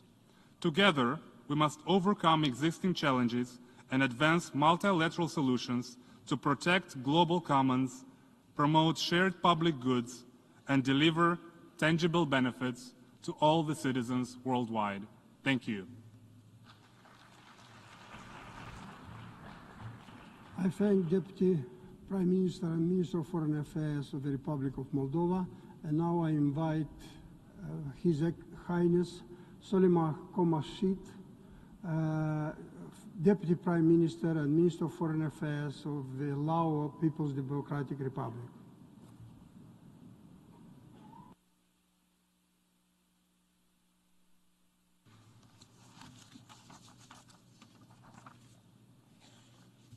Mr. President, Excellencies, in the current context of multifaceted challenges, effective cooperation is a must to ensure both our survival and progress. We must redouble our efforts to restore the trust and confidence and to revitalize the international cooperation frameworks that are adaptable to the complexities of today's geopolitical, economic, and environmental landscape. Mr. President, the Lao PDR believes that 3 pillars of sustainable development and principles of peace and security are interrelated and mutually reinforcing. The achievement of one is contingent on the stability of the other. Therefore, we pledge our full commitment to fostering global peace security, and stability in alignment with the UN Charter and international law. Therefore, we endorse the Pact for the Future, which will not only rejuvenate our collective pursuit, but also forge a more robust mechanism. Mr. President, the Lao PDR is deeply concerned by the increased SDG financing gap. We must acknowledge the urgencies to provide predictable, sustainable, adequate development finance from diverse sources to developing countries, particularly the poorest and the most vulnerable ones. While the Pact articulates renewed commitment to financing, and the true measures of our success lies in our ability to translate this commitment into tangible outcome. On this note, we call for affordable, actionable financing frameworks, including SDG, ODA, and private sector's investment to ensure that resources are available.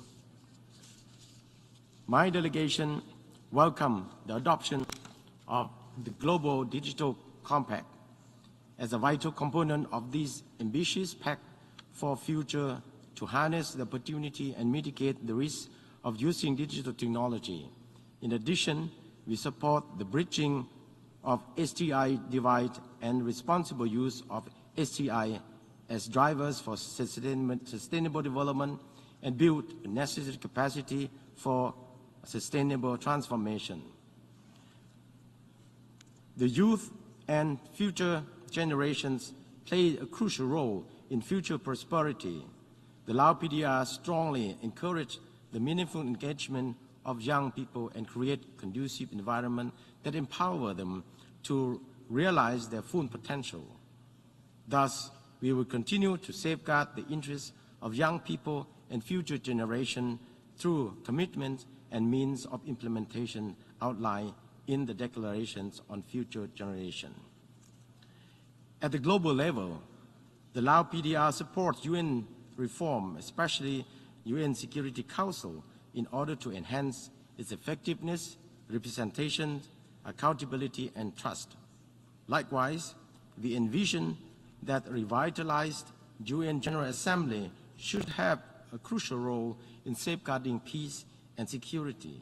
Moreover, we also call for an urgent reform of international financial architecture so they can be more inclusive and reflective to today's economic needs and potential reality, and provide an effective safety net for developing countries.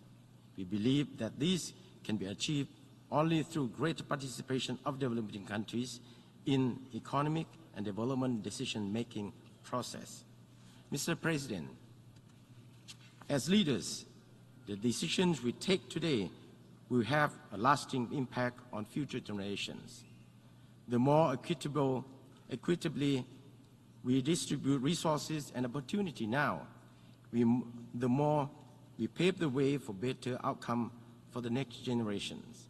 It is time to call for united global action as we bear the shared responsibility to inspire new hope and drive meaningful changes. I thank you.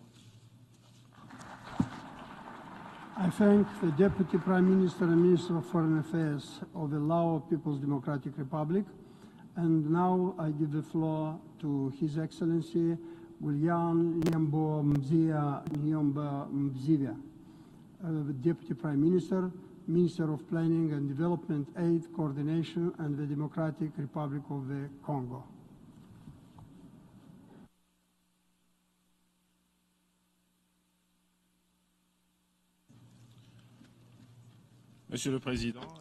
President, Excellencies, ladies and gentlemen, the Democratic Republic of the Congo welcomes the holding of this important meeting, which, in the light of recent events, the threats posed by persisting poverty and hunger, the resurgence and appearance of conflicts, as well as the rise in extremism around the world, not forgetting, of course, the question of our collective survival when faced with climate change, is a glimmer a window of opportunity for a better tomorrow. Indeed, no one could have predicted 78 years ago, when our dear organisation was born, this kind of future, this kind of scenario, a scenario whereby this community of nations has its very essence called into question, and where the sacrosanct principles of equity, solidarity, universality, which were supposed to reflect reciprocal trust between all, seems to have died out, to the benefit of a minority that is ever stronger, faced with a majority condemned to be irrevocably weaker, or indeed absent from the table of negotiations. President, the Pact for the Future is an excellent opportunity for humanity and decision-makers here today to embrace a new paradigm for the benefit of young people and the future inhabitants of our planet. This paradigm, that we want to be more just and more equitable, must also be notable by the fact that it promotes the principle of inclusivity, both within and between states, and also the continued implementation of the 2030 Agenda for Sustainable Development. And also room should be given for innovative action through the promotion of science for the benefit and safeguard of our common good, that is our planet.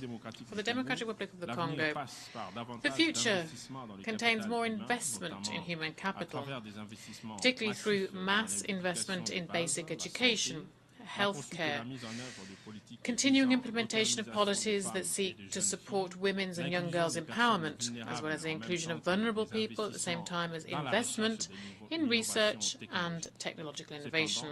However, the pact that we will adopt following this summit will be in vain if the most pressing questions that are hindering the proper functioning of our organisations, but also the making of progress within our respective states possible, particularly the less developed countries, if these are not resolved.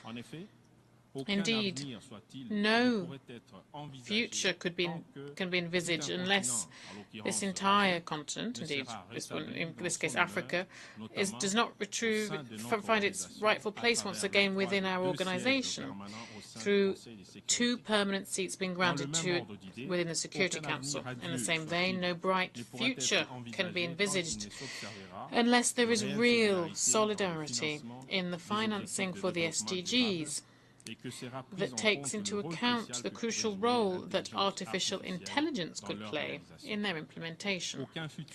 No future, indeed, could be implemented without real climate justice, and the continuation of actions that seek to support greater inclusion of countries from global forest basins and their role in acceleration of the energy transition. Finally, there can be no future at all while we can still hear weapons being fired, and that the community of nations remains notable because of its incapacity to really sanction bellicose attitudes that run counter to the charter of our dear organisation. Our organisation advocates for the peaceful existence between nations. Thank you very much. I thank Deputy Prime Minister, Minister of Planning and Development, Aid Coordination of the Democratic Republic of Congo, and now give the floor to Her Excellency Alicia Bárcena Ibarra, Secretary of Foreign Affairs of Mexico.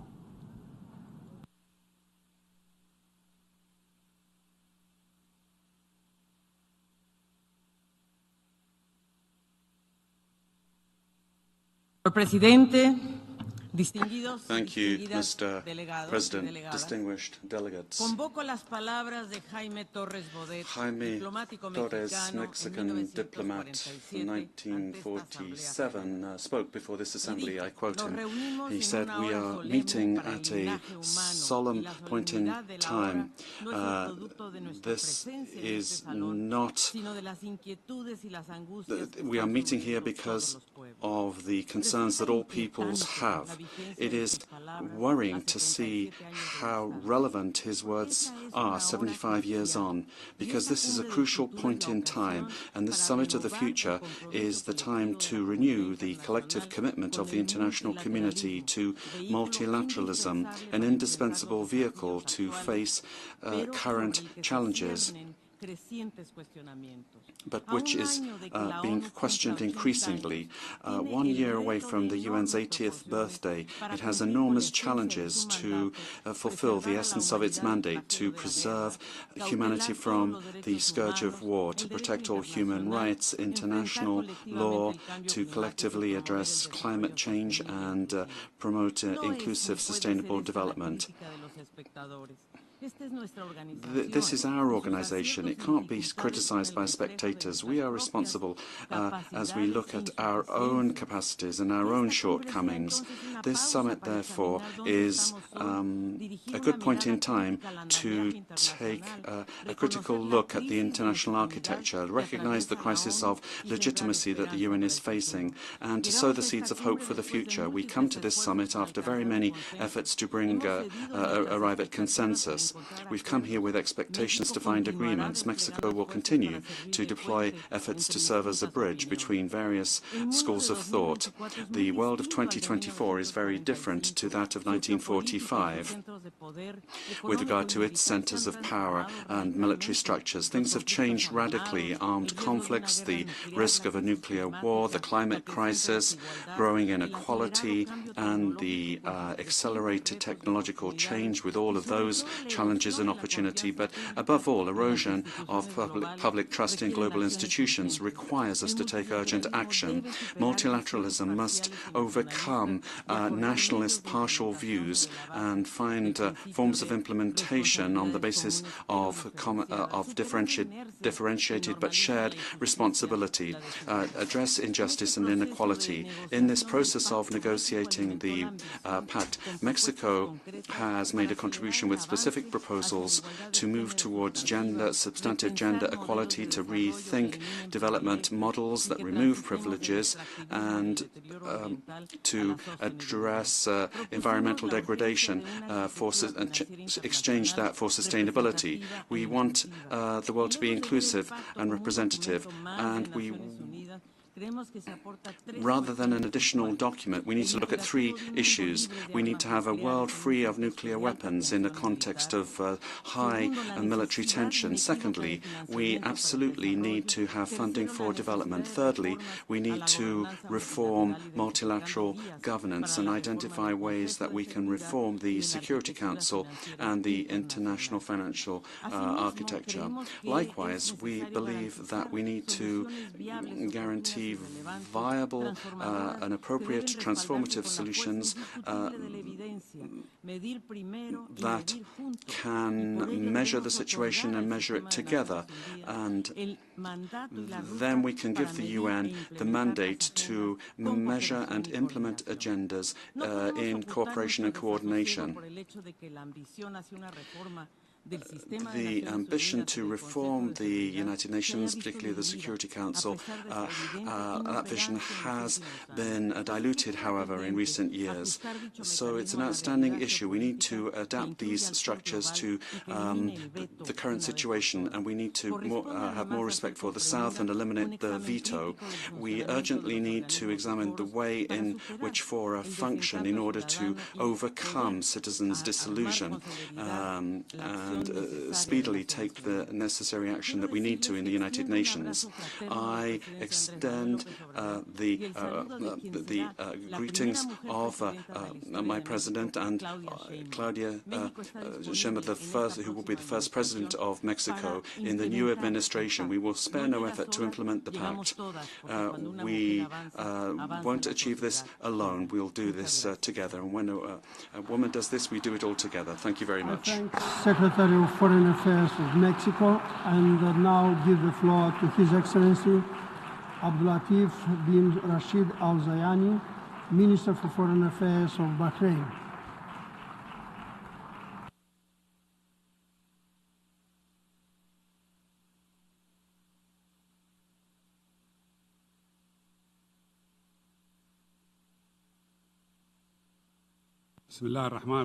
In the name of God, the Compassionate and Merciful, Your Excellency, the Secretary General of the United Nations, Your Excellency, President of the General Assembly, Your Excellencies, Your Highnesses, honorable attendees. At the outset, I would like to convey His Excellency His Royal Highness, the King of the Kingdom of Bahrain, who wishes that this summit would come up with tangible and successful outcomes as provided for in the Pact of the Future, which was under discussion.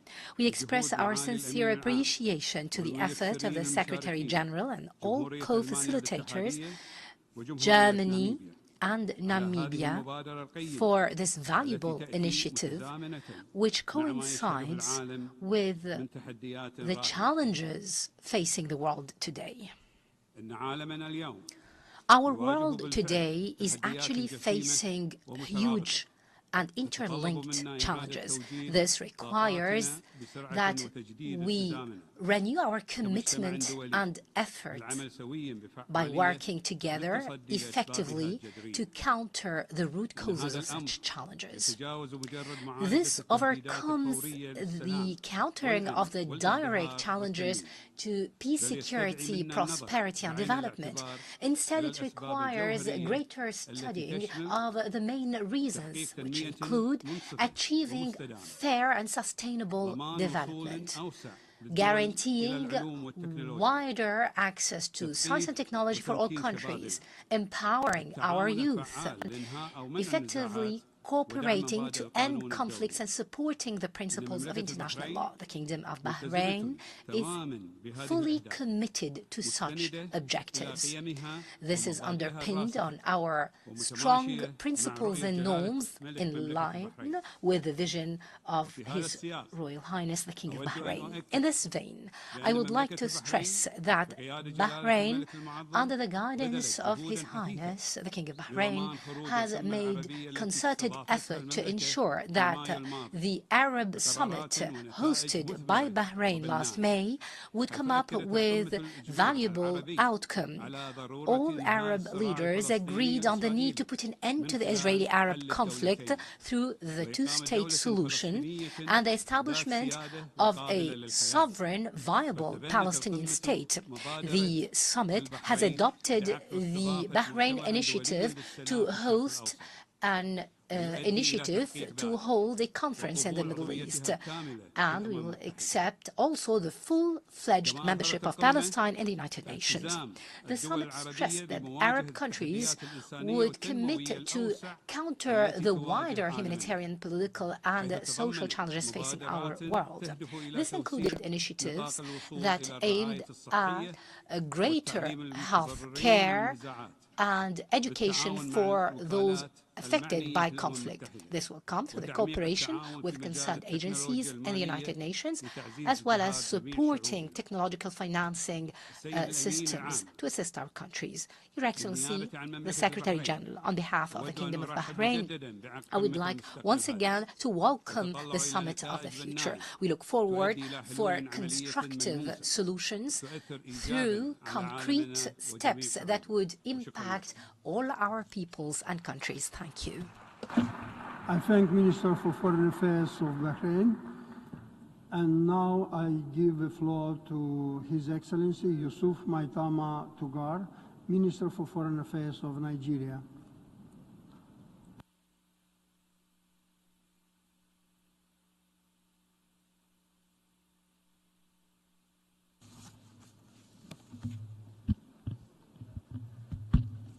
Mr. President, Excellencies, ladies and gentlemen, let me begin by conveying the regards and best wishes of His Excellency Bola Ahmed Tinubu, President of the Federal Republic of Nigeria.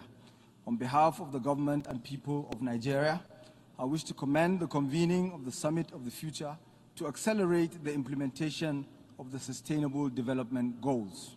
With most of the Global South significantly behind in the implementation of the SDGs 2030 agenda, it is imperative we adopt measures to address challenges impeding development.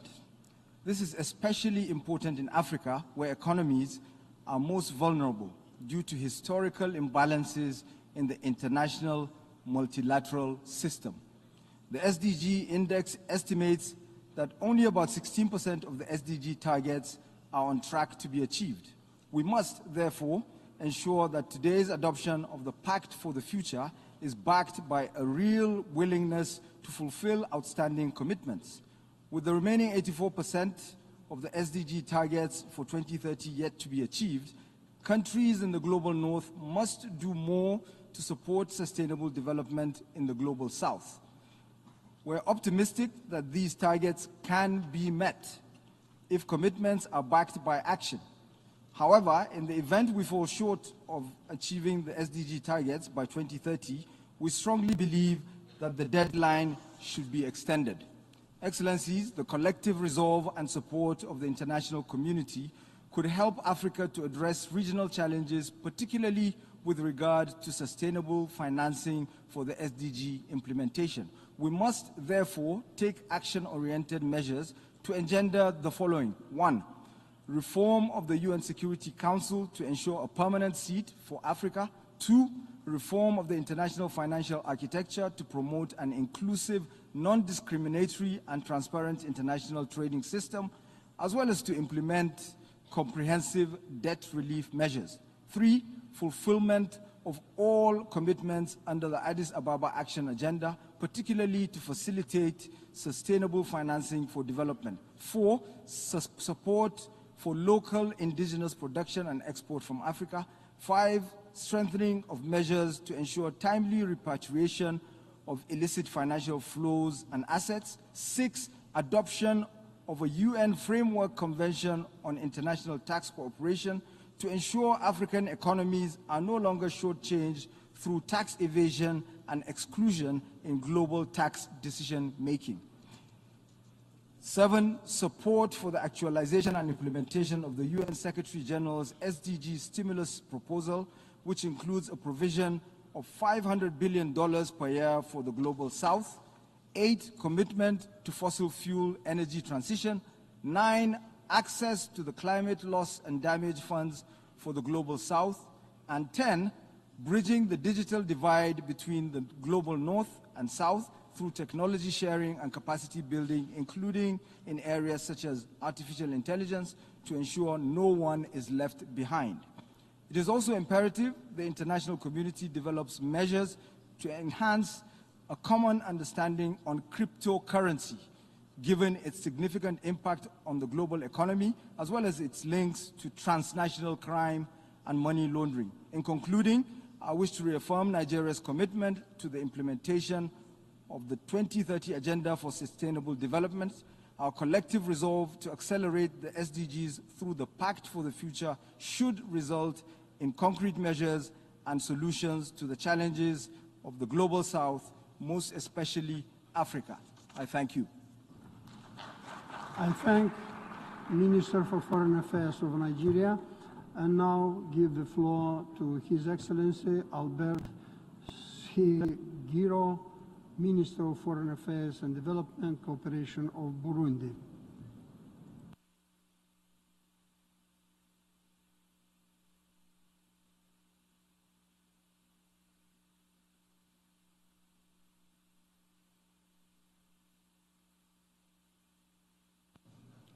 Monsieur le Président, President, distinguished delegates, all protocols observed. I can't begin to express the joy, happiness and privilege that I have at this time as I'm taking the floor at this Summit for the Future. On behalf of His Excellency, Mr. Evariste Ndayishimiye, President of the Republic of Burundi, who gave me the honor of representing him at this meeting, to which he wishes fruitful and constructive outcomes.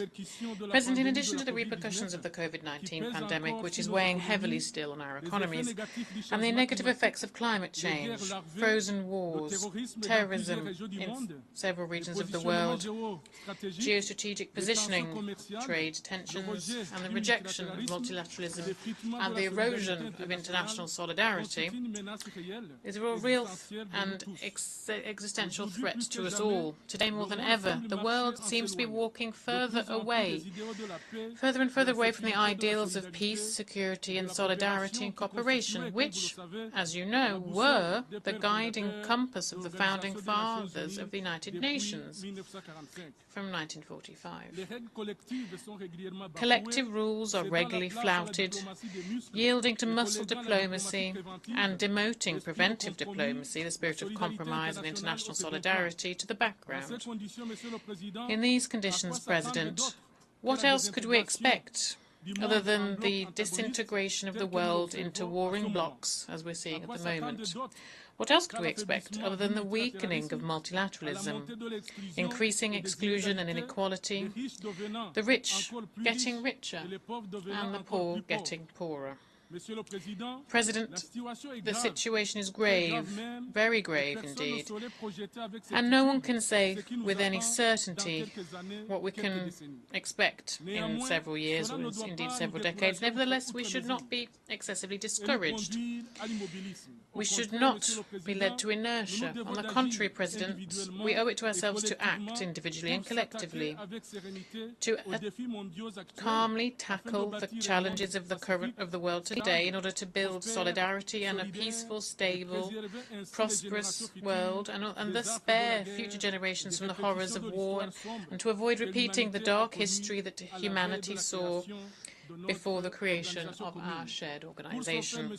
In order to do this, President, we must respect the commitments made in regional and international fora, whether this be regarding protecting the planet or promoting peace and international peace and security and human rights, digital cooperation, whether it be the fight against all forms of exclusion, the creation of a climate of trust, as well as the far-reaching and comprehensive reform of global governance to make it more legitimate, inclusive, effective and better adapted to the realities of the contemporary world. President, this is why my country, Burundi, adheres to the spirit and letter of the Pact of the Future and its annexes, as negotiated and adopted by our respective governments this morning in this very room. Nevertheless, it is a matter of public record that signing a pact is one thing and implementing it is another. The political will of all stakeholders, the respect for commitments on all levels, as well as salvaging multilateralism, all of this is the only secure and sustainable way to make sure that this pact isn't just another document, but it should be a kind of compass which guides us together towards a peaceful, inclusive, prosperous world to benefit current and future generations. Thank you for your kind attention. I thank Minister of Foreign Affairs and Development Cooperation of Burundi, and now give the floor to His Excellency Hussein Awad Ali, Minister for Foreign Affairs of Sudan.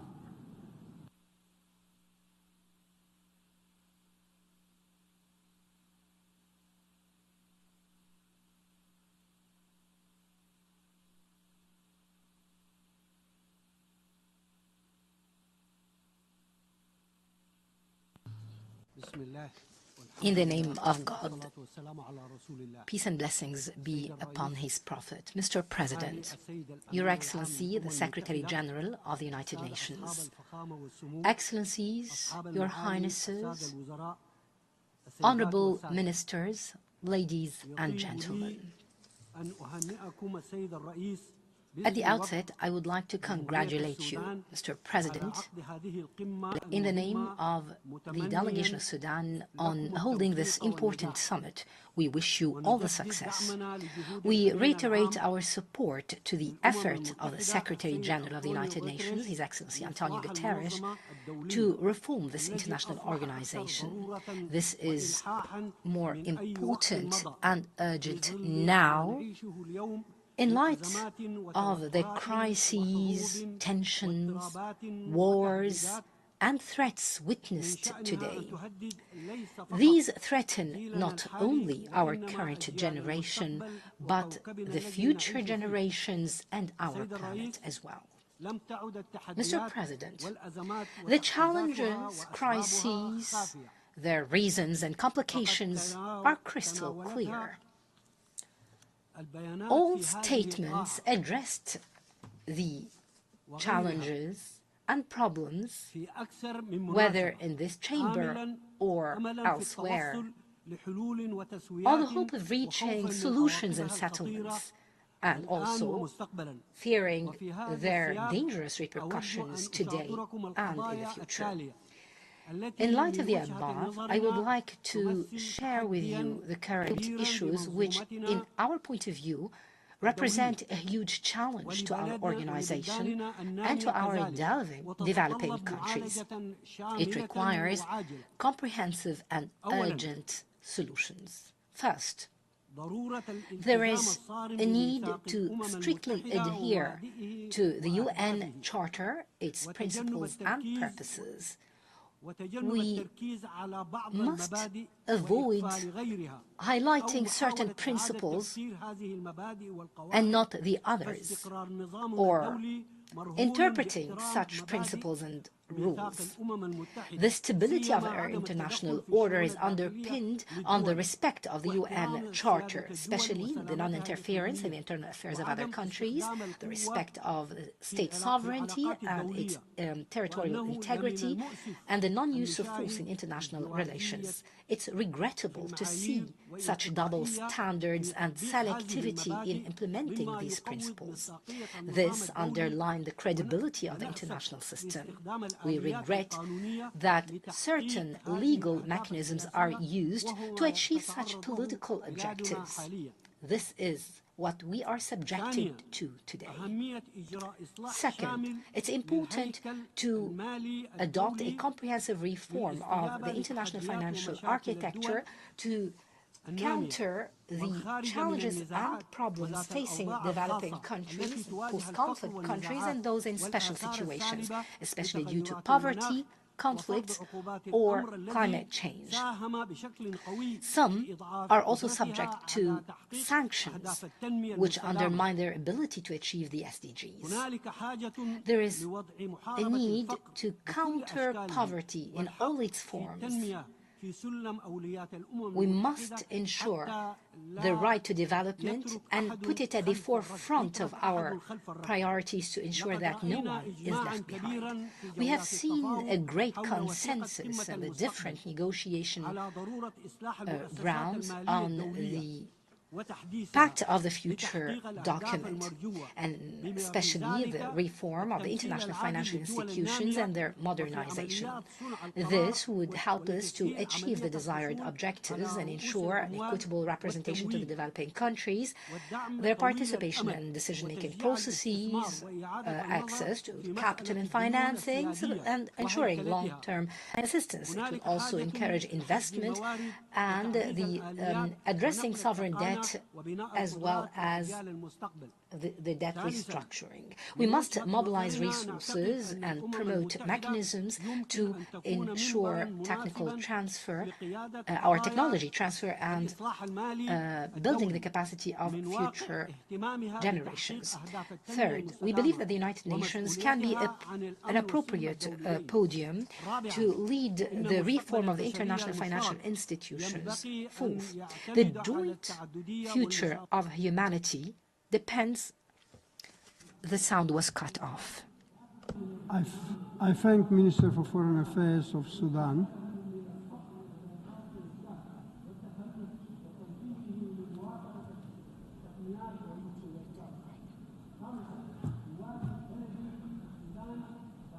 And now give the floor to His Excellency Carlos Pinto Pereira, Minister of Foreign Affairs, International Cooperation and Communities of Guinea-Bissau.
I thank the Minister for Foreign Affairs of Sudan.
I thank Minister of Foreign Affairs of Sudan and now give the floor to His Excellency Carlos Pinto Pereira, Minister of Foreign Affairs, International Cooperation Communities of Guinea-Bissau.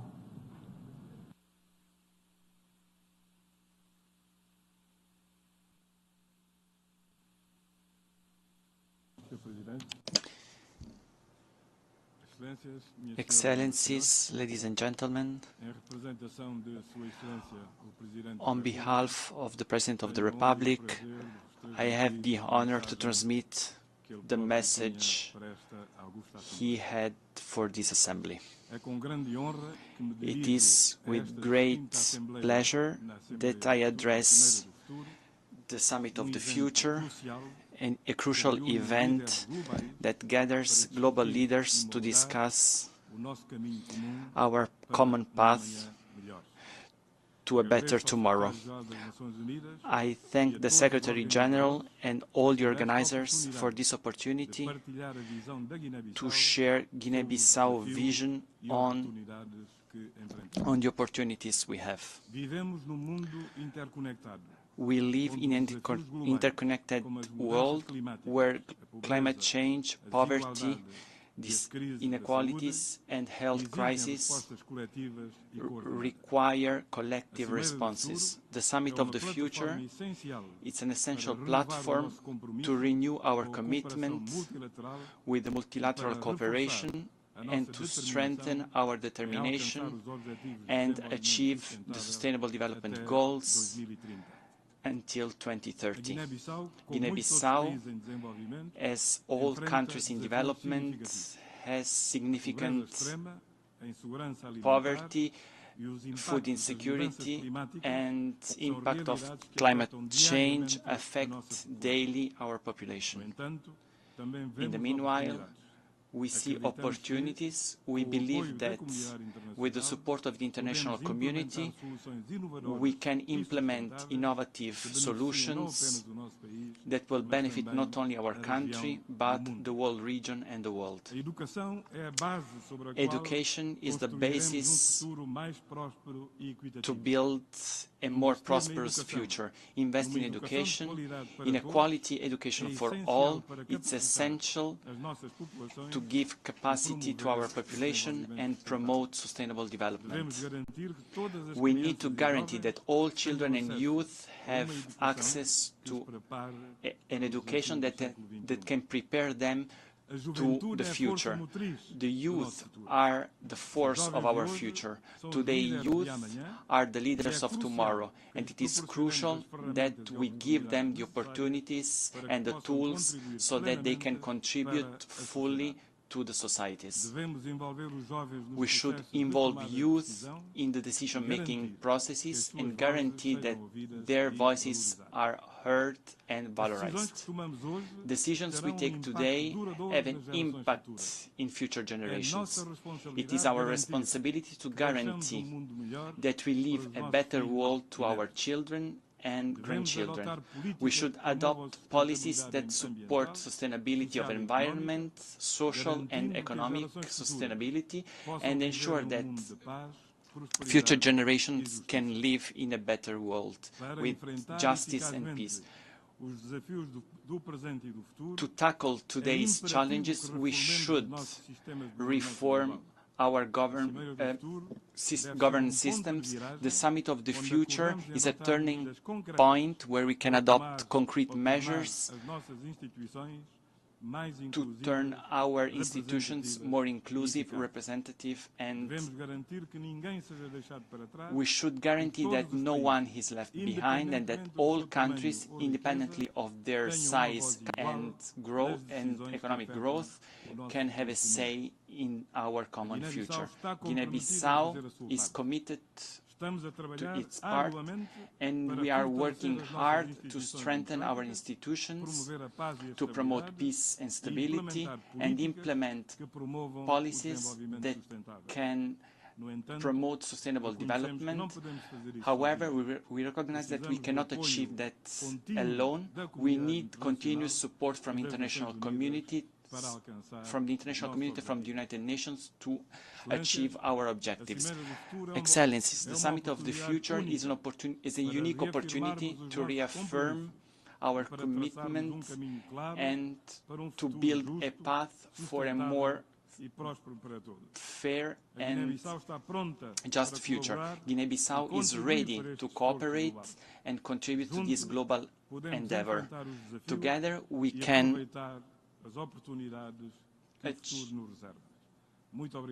Thank you very much.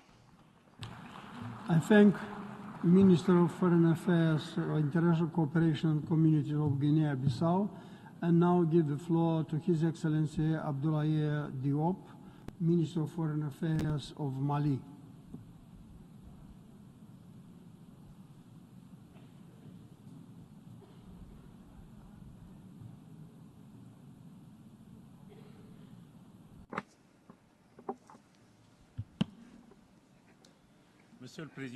Mr. President, I have the honor to deliver this statement on behalf of His Excellency Colonel Assimi Goïta, President of the Transition Head of State and President of the Alliance of Sahel States, bringing together Mali, Burkina Faso and Niger.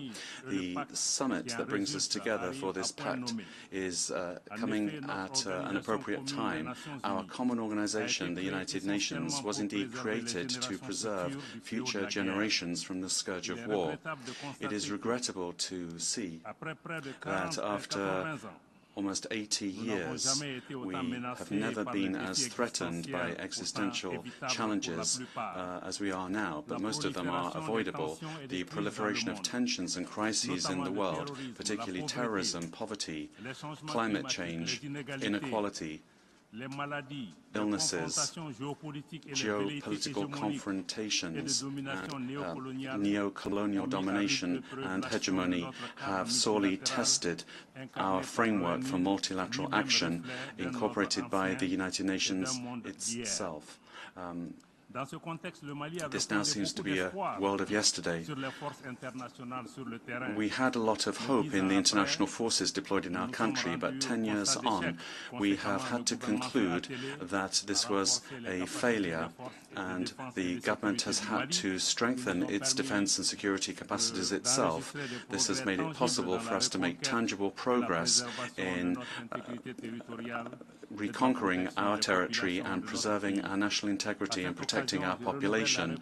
Here I'd like to renew the thanks of my country to countries and organizations, including the United Nations, that have expressed their solidarity with my country in the light of the cowardly terrorist attacks carried out in my country on the 17th of September last. And we thank the United Nations and the Security Council for stating that it's important for all member states to act to fight terrorism by respecting their international commitments and particularly not to support sponsors of terrorism. They must be brought to justice. The Summit of the Future is a new departure for international cooperation in an international multilateral framework that can offer a bright future for the whole of humanity. But we have to act together to renew our commitment for thoroughgoing change to the multilateral system that has governed world affairs up until now. In this regard, it is essential that decisions meet the aspirations of our peoples, particularly those of the Global South. It's also essential that we have the courage to proceed to reform our current multilateral institutions, particularly the Security Council and international financial institutions, in order to adapt them to the realities of our time, so that they are more inclusive, more just and fairer, but above all, more representative. The issue of young people is very important, and that must be a major concern for us. My country, Mali, is attached to the principles of our charter, namely the non-interference in domestic affairs of states and respect for the sovereignty of states. Mali also pays particular attention to the issue of financing for development, particularly sustainable development. We feel that the digital issue is also essential, and my country has undertaken an ambitious digitization program of public services. Finally, we believe that the Pact for the Future is very ambitious nationally and internationally, but it must go beyond a mere declarational promise. It must meet the aspirations of current and future generations. I thank you.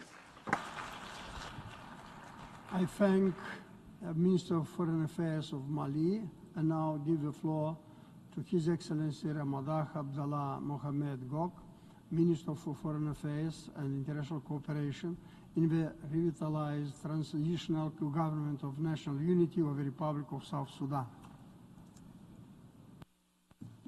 Your Excellencies, esteemed leaders and distinguished participants, on behalf of the government and the people of the Republic of South Sudan, I am honored to address the Summit of the Future, a platform that invites us to shape a collective vision for a peaceful, equitable, and sustainable world. As a young nation is still navigating the challenges of post-conflict recovery, South Sudan looks to the future with hope and determination. We are committed to playing our role in ensuring that future generations inherit a world where peace, opportunity, and dignity are accessible to all. In this regard, we wish to highlight the following priorities. South Sudan's journey has taught us that peace is a base of everything and the base of progress. We call upon the international community to continue supporting efforts for peaceful conflict resolution, dialogue, and reconciliation in our country and in other countries. The future we envision must be free from wars, and we believe in the power of diplomacy and cooperation in achieving lasting peace. Climate change remains one of the most urgent threats to our future. In South Sudan, the effect of the climate change, flood, drought, and unpredictable weather erupted the livelihood of millions of our citizens. We call for global solidarity in addressing climate change by investing in sustainable agriculture, renewable energy, and environmental conservation to secure a resilient future for our people and the world. The key pillar of future lays in our youth. South Sudan young population is the greatest asset that we have, and empowering them through education, innovation, and entrepreneurship is very essential.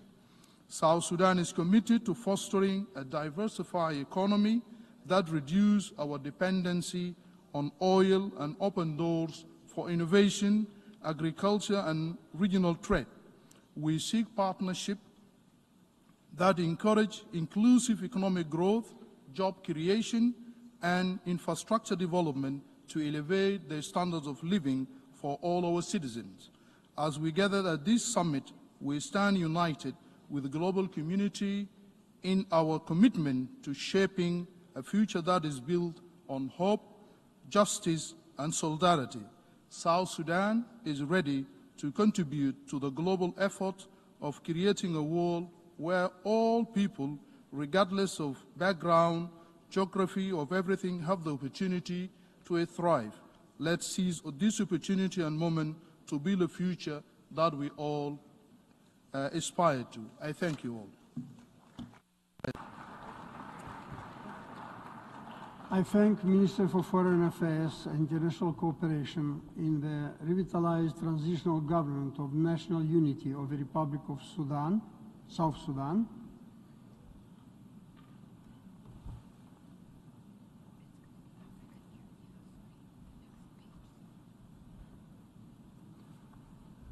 And now I give the floor to the African Union.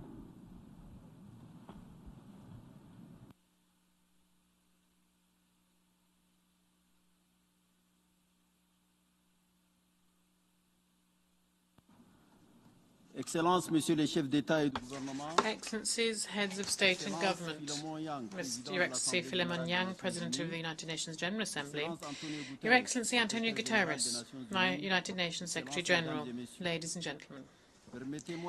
Allow me to commend the Secretary General for his tireless commitment to overcome global challenges, which are more complex every time and every day, and they threaten the existence of humans and other life forms more and more. The Summit of the Future, here we are, created and organized under your impetus, dear Antonio, and it can claim the honor of having accurately reflected the issues at stake.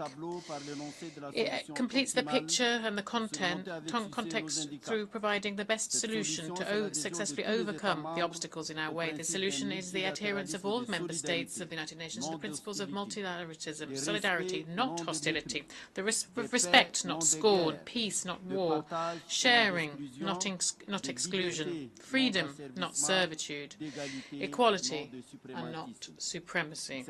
Excellencies, ladies and gentlemen, clearly declining for a certain amount of time, over the recent times, multilateralism has been eclipsed under unilateralism and has led to a return of a policy of power struggle. We welcome the Pact of the Future because it builds its deployment around a rejection of this approach. It plans on renewing and strengthening the confidence of states in multilateralism. This position has been constantly defended by the African Union, and hence its interest to fully adhere to the 5 sections of the Pact, and indeed the 60 actions recommended by the Pact, particularly the Global Digital Compact, cut across the 7 aspirations of the 2063 Agenda.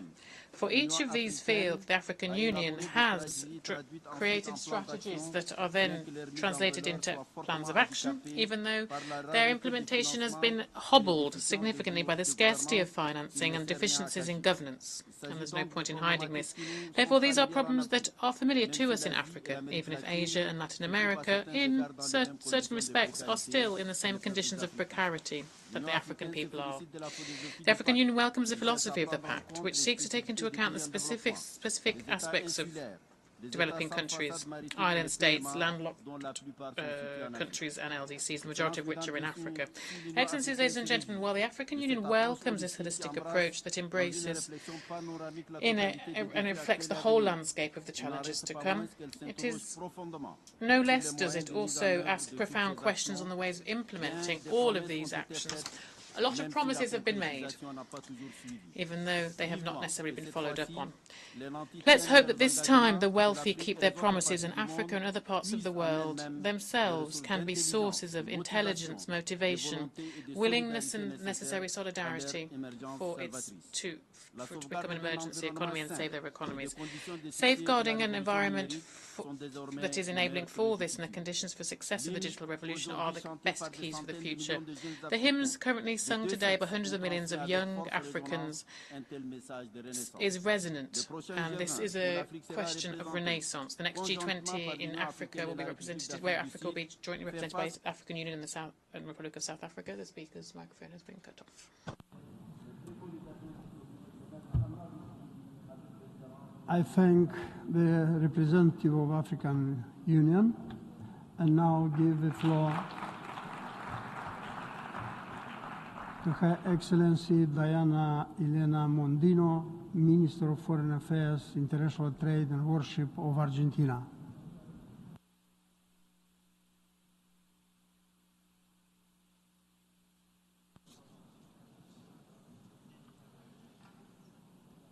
Mr. President,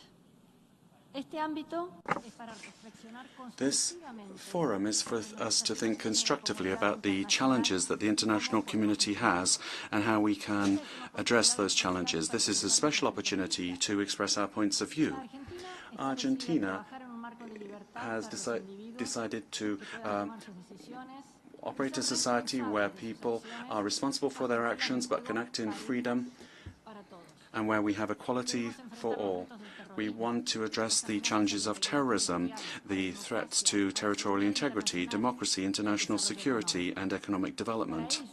In order to do this, we take as our guide the purposes and principles of the United Nations Charter. Deviations from these purposes and principles create problems, not just in a given country that loses its own freedom, but also for those countries interacting with that country, and we see this all the time. It's our obligation to remember what it says in our national constitution, and since 1953 we have liberal principles which we should never have departed from since 1973, and we are convinced that an agenda should not be made up of principally of declarations. We need to state how we're going to get to where we want to go, and for this we need economic freedom. Hunger will not give us economic growth. Development means that we need to respect institutions and respect private property above all. Our young people will have a better future if we respect life and freedom. Argentina has embarked upon this path, and we've carried out our own realistic diagnosis, as hard as that may have been, and we are beginning a serious transformational reform of the state, opening ourselves up to the world and assuming the commitment to be able to say proudly that we want to be one of the freest countries of the international community. And in exercising that freedom, my country would like to recall that agendas such as this that bring us together today are made up of aspirations, which legally speaking, are not binding, and every state, as they exercise their sovereignty, has the right to interpret these things autonomously, taking into account the various realities, capacities, and level of development of each country, and respecting its national policies and priorities, such as stated in Resolution 7001 of the General Assembly. However, very many points of the Pact and its annexes have certain reservations. This document has been worked on now since 2022 with our government, and the current Argentine government is in the process of advanced negotiations. Nevertheless, we have proposed various constructive actions which were not always taken into account, and that meant that on those points we had to disassociate ourselves. However, when it comes to the Pact of the Future, these things aren't an obstacle for Argentina. On the contrary, we want to have wings for our growth in freedom.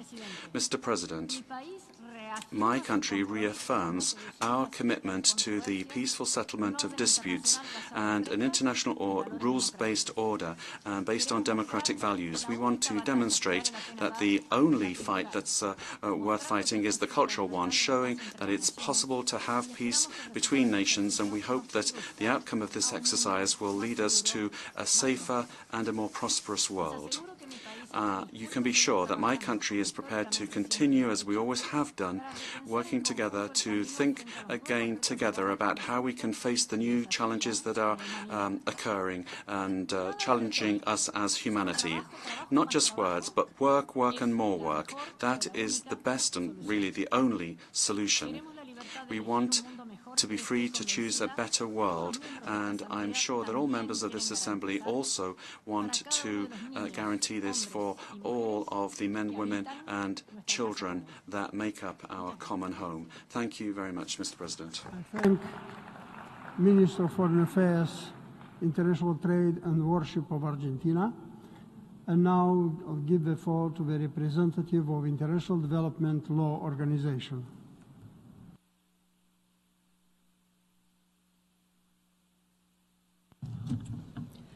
Mr. President, Excellencies, it is a pleasure to participate in the summit on behalf of IDLO, the only global intergovernmental organization exclusively devoted to promoting the rule of law to advance peace and sustainable development.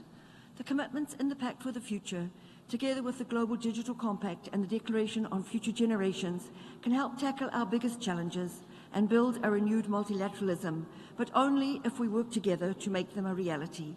IDLO's 40 years of experience, partnering with some 100 countries, has shown us that the rule of law is key to delivering on the bold ambition of this summit. Let me share 3 reasons why. First, the rule of law is critical to rebuilding public trust. The unmet demand for justice is at the root of multiple crises around the globe. The rule of law helps ensure fairness, accountability, and transparency. People-centered justice systems protect the rights of the least powerful and give people confidence that institutions are working in the interests of all. The inclusion of women, youth, and other historically excluded groups is essential for the whole of society approaches needed for lasting peace and sustainable development. Secondly, the rule of law, most prominently reflected in Goal 16, can accelerate progress across the whole 2030 agenda.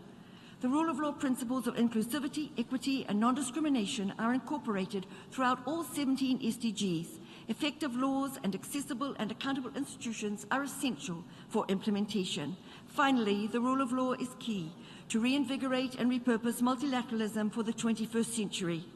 The rule of law at the international level, as enshrined in the Charter, guarantees the sovereign equality of member states and is the basis for the preservation of international peace and security. A multilateral system that is fit for the future requires rule of law-based solutions to deal with complex transnational challenges, including climate change and the regulation of frontier technologies such as AI, to ensure that progress is rights-based and avoids creating new forms of inequality. For these reasons, IDLO welcomes the many references in the Pact to the rule of law, justice, human rights, and the promotion of gender equality. We hope that these words will be backed by tangible action and financing in national budgets and ODA. We look forward to the linkages with the Financing for Development Conference next year. IDLO remains committed to collaborating with all partners to work towards a more peaceful, just, and sustainable world through the rule of law. There is no better investment that we can make in our collective future, and it is the best way for us to stand in solidarity with future generations. Thank you. I thank representative of International Development Law Organization and now give the floor to the representative of United Nations Development Program.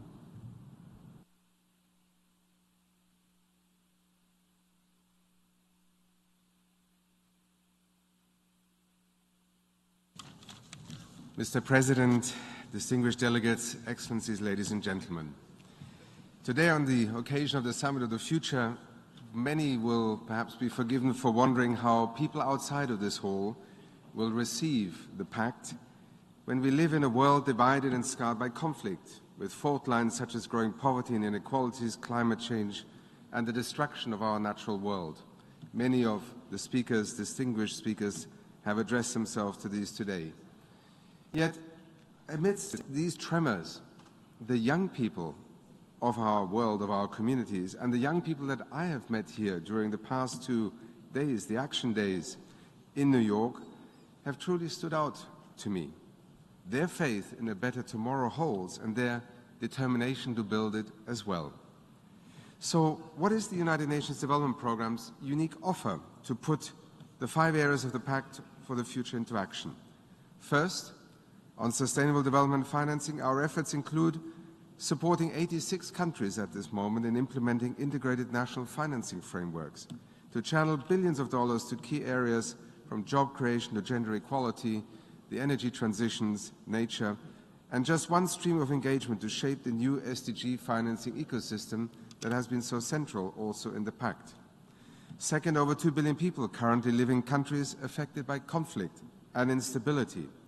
Our global development support, alongside the humanitarian response, continues to provide a proven pathway out of these crises by enabling millions of people to access essential services such as water, clean energy and livelihoods, and ultimately enabling them to still have a perspective of the future. Third, UNDP is working to ensure that young people have a meaningful say in the future areas like climate change and our climate promise. This initiative is now the vehicle through which the UN family is mobilizing support to 125 countries to advance their NDCs that can still give our next generation the hope to limit global warming to 1.5 degrees. Fourth, in this age of opportunities, digital technologies spread quickly but not evenly. Yesterday's SDG Digital Day was a remarkable convening of leaders from the entrepreneurial world, big business, but also startups, government, regulators, policymakers, citizens. Our ability to turn this opportunity that the summit also with the Compact has focused on is central to the promise to these young people. UNDP's expertise will help advance the Global Digital Compact to realize that brighter digital future for everyone, everywhere, by accompanying dozens of countries on their digital transformation pathways. I would like to thank all countries represented here in the General Assembly Hall for the confidence and the trust that you continue to place in the development promise of the United Nations. Thank you. I thank the representative of United Nations Development Programme, and now I give the floor to the representative of World Health Organization.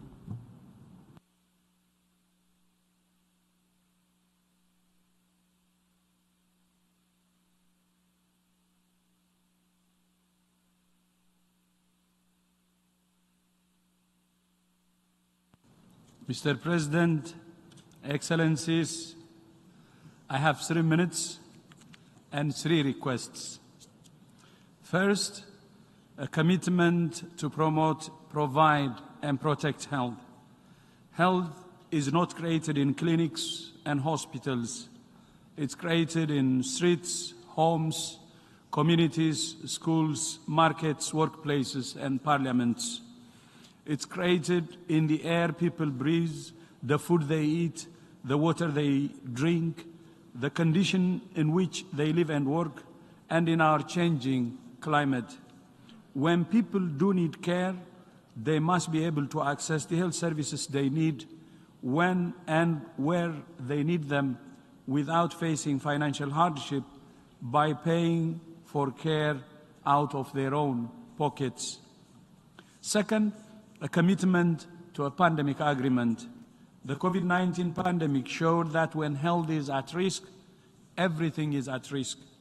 The outbreaks of Mpox in Africa demonstrate once again why the world needs the WHO pandemic agreement, a shared approach to shared threats. There are those who say the pandemic agreement will cede sovereignty to WHO, giving it the power to impose lockdowns or vaccine mandates. This is not true. It's a fake information. The agreement is being negotiated by countries for countries and will be implemented in countries in accordance with their own national laws, period. And third, a commitment to peace. This time last week, I was in Adre, on the Chad-Sudan border, which more than 640,000 Sudanese have crossed in search of safety and food. These are among more than 12 million people displaced. The conditions are indescribable, the needs overwhelming, and the international community is not giving this crisis the attention it deserves. WHO is working with our partners to deliver aid to Sudan and meet the health needs of both refugees and the host communities. But what the people of Sudan need more than aid, like the people of Gaza and Ukraine, is a ceasefire, a political solution, and peace. Because there is no health without peace, and there is no peace without health. A commitment to promote, provide, and protect health, a commitment to pandemic agreement, and a commitment to peace. Thank you so much. I thank the representative of World Health Organization. and now give the floor to the representative of United Nations Office for Project Services.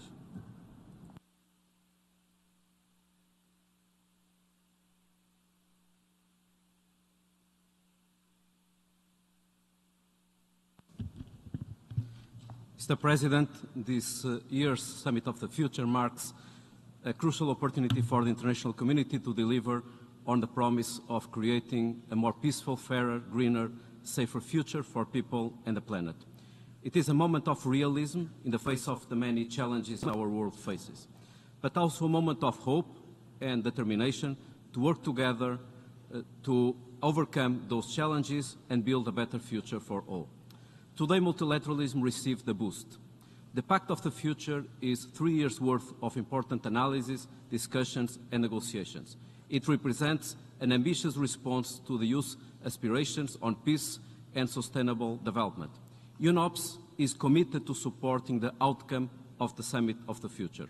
Through our focus on practical solutions, we support our partners to respond to conflicts and crises, deliver sustainable development and advance climate action, responding to needs now while building the foundations for a sustainable and peaceful future. We do this by supporting our partners to implement projects through our expertise in infrastructure, procurement and project management. Mr. President, we already have a vision of the future we want for people and the planet, yet our progress is painfully slow. Finance and policy gaps are a part of the problem, but to succeed in delivering, we all need to better understand and respond to the challenges of implementation, particularly where needs are greatest, including in fragile and conflict-affected contexts. UNOPS stands ready to bridge the gap that exists between ambitions and reality on the ground, always working in partnerships, always driven by the commitment to fight inequalities and to provide opportunities for the most vulnerable. We take this opportunity to reiterate our commitment to young people and future generations as part of this journey. We are determined to support efforts to create a world where every child and young person can thrive and reach their full potential. A world where the voices of the youth are heard and where they are an active part of our collective efforts to find sustainable solutions to our shared challenges. Our future hangs in the balance. We owe it to the present and future generations to act collectively, responsibly and decisively, to deliver peace and prosperity for people and the planet. UNOPS is committed to this effort. Thank you. I thank representative of United Nations Office for Project Services, and now I give the floor to the representative of United Nations Industrial Development Organization.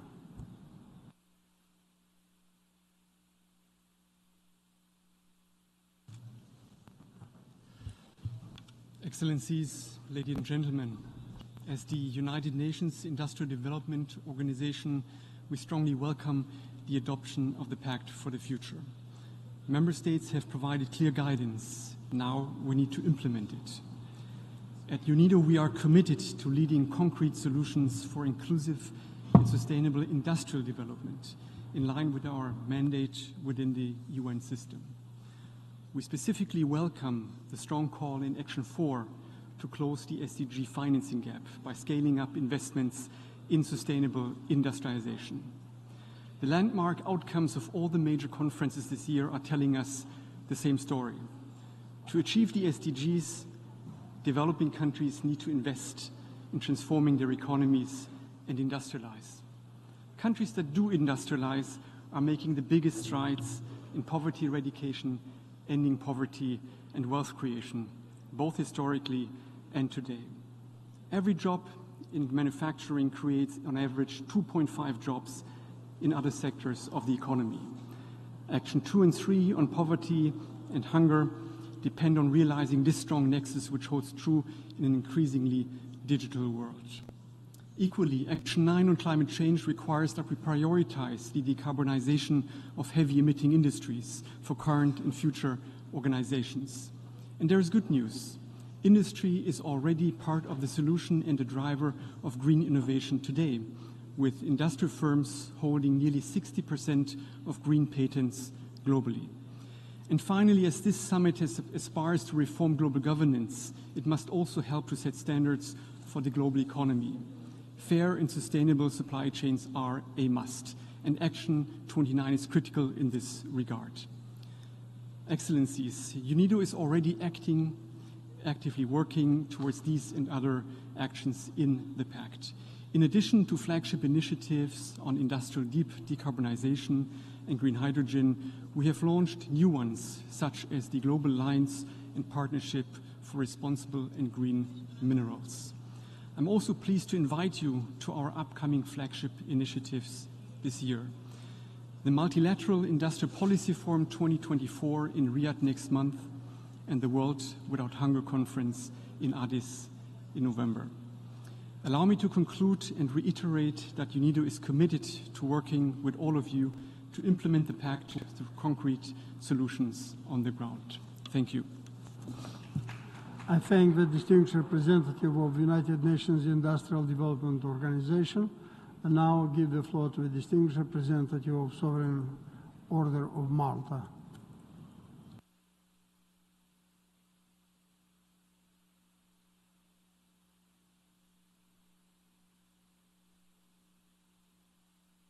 Mr. Speaker, heads of state and government, excellencies, ladies and gentlemen, the Sovereign Order of Malta is one of the most ancient institutions in the world, with more than 900 years of service to those in need. And we are honored to join in this summit and to subscribe to the Pact for the future. We share with a sense of hope and determination that inspires the Pact in looking in positive terms and with confidence at the future. Technology and scientific innovation, artificial intelligence in particular, may carry substantial improvements and advances for humankind. We should never lose sight, however, of the most vulnerable and disadvantaged groups in our societies. Leave no one behind corresponds indeed to the core and the inspiring source of the historical mission of the Sovereign Order of Malta, and must represent an imperative for the whole international community. The overarching goal of the eradication of poverty should thus remain at the heart of international efforts to achieve the Sustainable Development Goals. No progress at the economic and social level can be achieved without preserving and strengthening the system of multilateral cooperation centered around the United Nations. We renew our appeal for respect for international humanitarian law. Tragic elements and events connected with wars, conflicts, internal strife, where civilians and relief operators are subject to and even become deliberate targets of military attacks. Violence and acts of inhuman treatment are wholly unacceptable. The Sovereign Order of Malta is determined to continue its mission for the benefit of those who should not be left behind. We serve the sick, the poor, the disadvantaged on every continent, based upon the principles of neutrality and impartiality, without discrimination as to nationality, religion, or gender. Among our most significant emergency operations, I wish to recall those in Ukraine and now Gaza, where we provide food and other aid in cooperation with the Lateran Patriarch of Jerusalem. The Order attaches utmost importance to the goal of safeguarding and promoting religious freedom. Religions, dialogue amongst them, and the work of faith-based organizations can be powerful vehicles of conflict mediation, social advancement, and sustainable development. Together, we can accelerate progress toward a future where dignity, human rights, access to health, and education are realities for all, leaving no one behind.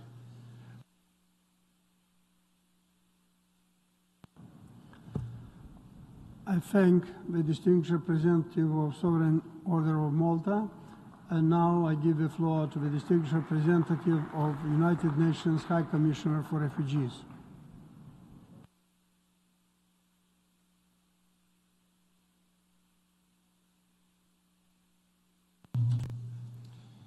Thank you, Mr. President.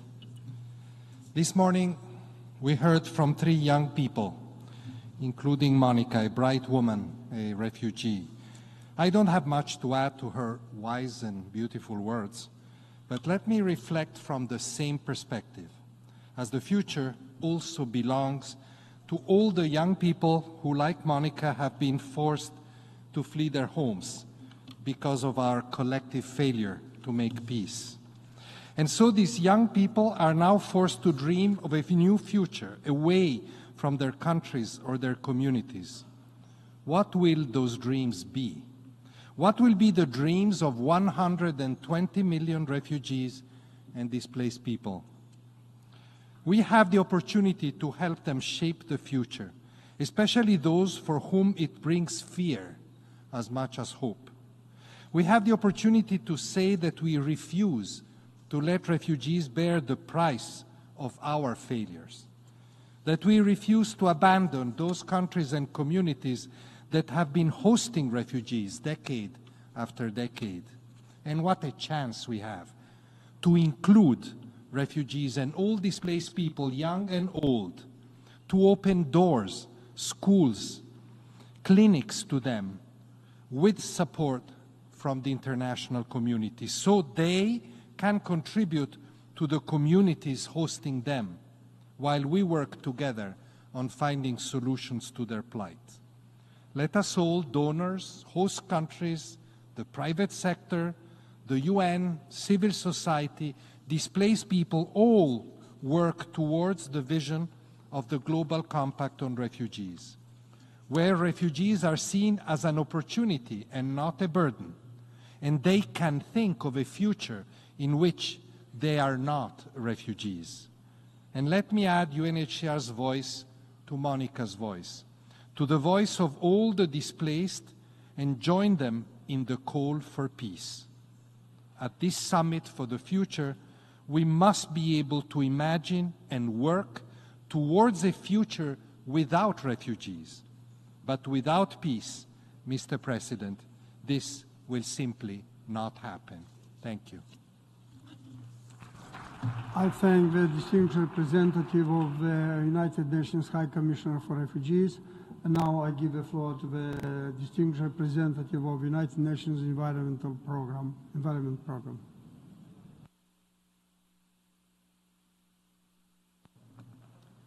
Excellencies, as environmental, technological, and social change join forces to disrupt human, planetary, and economic health, we must not just prepare for the future, we must shape it so that coming generations can live in peace, prosperity, and equity. This summit and the Pact for the Future that emerges from it can help us do exactly that. The Pact acknowledges that there can be no sustainable future, no economic stability without a healthy environment. Action 10 calls for a shift to a world in which humanity lives in a harmony with nature, a world with healthy lands, water, and oceans, a world with stable climate, a world free of pollution, a world in which humanity sustainably and equitably uses resources. Now, commitments have already been made to deliver this shift in many multilateral agreements that cover the 3 planetary crises: the crisis of climate change, the crisis of nature and biodiversity loss and desertification, and the crisis of pollution and waste. And a new commitment is coming as negotiations on an instrument to end plastic pollution will conclude in Busan this November. UNEP calls on all member states to do their utmost to forge a strong, impactful agreement and quickly move to the adoption, ratification, and implementation. To deliver on all agreements and strengthen sustainable development, we must operationalize the human right to a clean, healthy, and sustainable environment. We must commit to financial and economic transformations that build equity and resilience. We must ensure circularity and sustainable consumption and production, including in the energy transition and digital transformation. And we must adopt One Health approaches that improve human, animal, and planetary health at the same time. And finally, we must identify and respond to the emerging challenges that cause disruptions. Member states can count on UNEP's science, our support, and our advocacy as they seek to deliver on the actions that will be reflected in the outcomes of this summit, and so shape a sustainable future for the benefit of every person on this planet. Thank you. I thank the distinguished representative of the United Nations Development Programme, and now I give the floor to the distinguished representative of the International Telecommunication Union.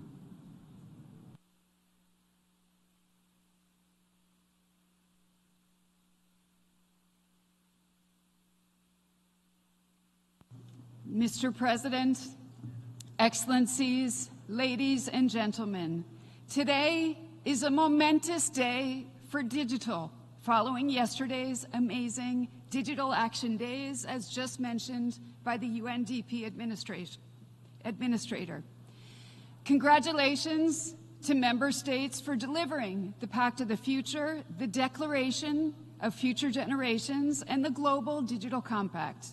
Today you have sent a powerful message to the world that our future is digital and that we can and we must write it together. ITU, as the UN Agency for Digital Technologies, will be with you every step of the way. We stand ready to support the implementation of the Compact, just as we did 20 years ago with the World Summit on the Information Society. Now, like then, our common mission is to bridge the digital divides, because we can no longer tolerate that in an age of unimaginable digital opportunities, where innovation in areas like artificial intelligence and space continues unabated, 1/3 of humanity is still unconnected without a voice. Nor can we accept that countless others are left behind because for them, the digital experience isn't affordable enough, isn't relevant enough, or isn't safe enough. And now, like then, we must balance the challenges that we face with the opportunities before us. Today, we say no to digital inequalities and yes to digital opportunities. For ITU, this means ensuring that the radio frequency spectrum and the associated satellite orbits, the building blocks of advanced global communications, are shared equitably and sustainably for all of humanity. Strengthening international standards at a time when they are taking center stage in global governance discussions, and supporting global digital development from AI to cybersecurity, digital literacy, e-waste, emergency telecommunications, regardless of where countries are in their digital journey. Ladies and gentlemen, the future of development, the future of humanity is digital. As we look to 2030, let's turn the vision of the Pact for the Future and its Global Digital Compact into a lasting reality.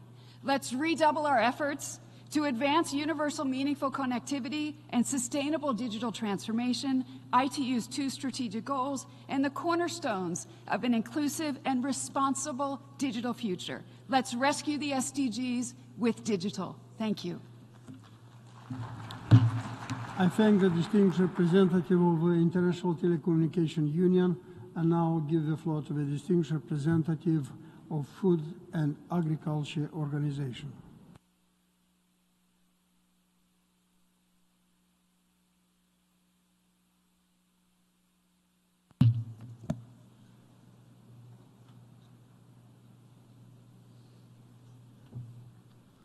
Excellencies, ladies and gentlemen, good late afternoon.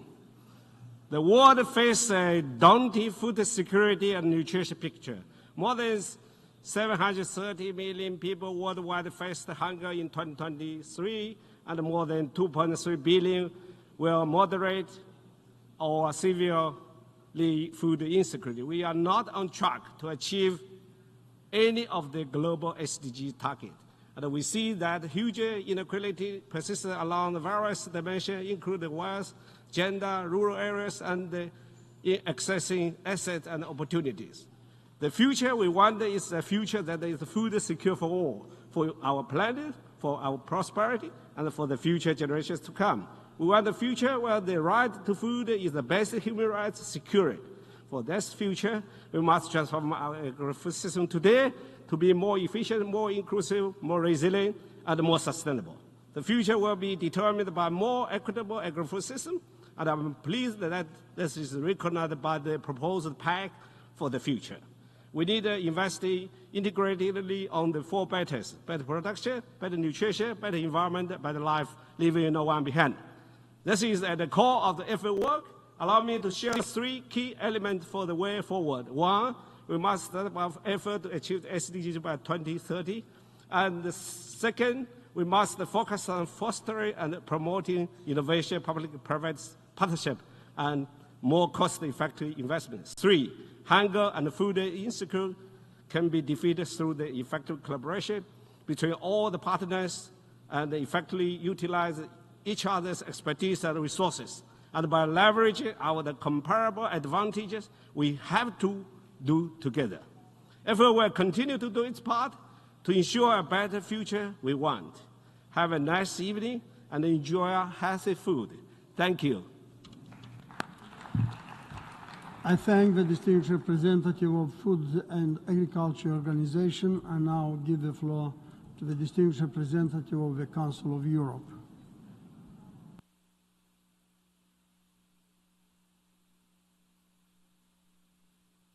Mesdames et Messieurs, Excellencies, ladies and gentlemen, the Council of Europe, represented here, has a mission to promote and protect human rights, democracy, and the rule of law throughout the European continent, and of course, beyond the continent, with everyone who shares the same values.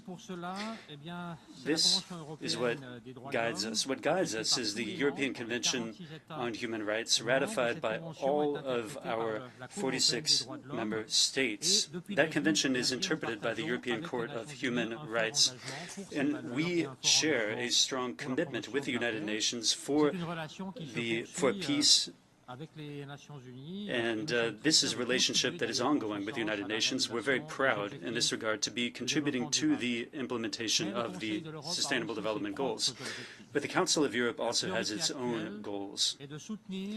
Our current priority is to support Ukraine, which is one of our member states. In the beginning of this year, the Register of Damage has become fully operational. This is a register that receives contributions for the loss and damage caused by the war of aggression waged by the Russian Federation. This is a first tool, but it is absolutely necessary as a step toward an international mechanism for compensation. Here will play a central role, as we will play a key role when it comes to any tribunal aiming to judge the crime of aggression. We're going to be working together to implement a plan of action for resilience, recovery, and reconstruction in Ukraine as well. The European European Court of Human Rights is the only international jurisdiction that, as of now, has ruled on human rights violations in the context of the war. There are other tools the Council of Europe has, of course. These have allowed to address the challenges of our time. I could mention the Istanbul Convention to prevent and combat domestic violence and violence against women. And I could also mention the very recent Framework Convention on Artificial Intelligence. This is an unprecedented treaty, the first of its kind, which aims to protect human rights in the context of technological evolution, which is currently underway. At this anniversary of the Council of Europe, I would like to close the 75th anniversary of the Council of Europe. I would like to conclude with advocacy for the greatest number of countries to sign and ratify our key conventions, because at a time when democracy is backsliding, we need to do ever more to promote our values through words and in deeds. This is the best way to bring about a better future and a more democratic future for our citizens. Thank you.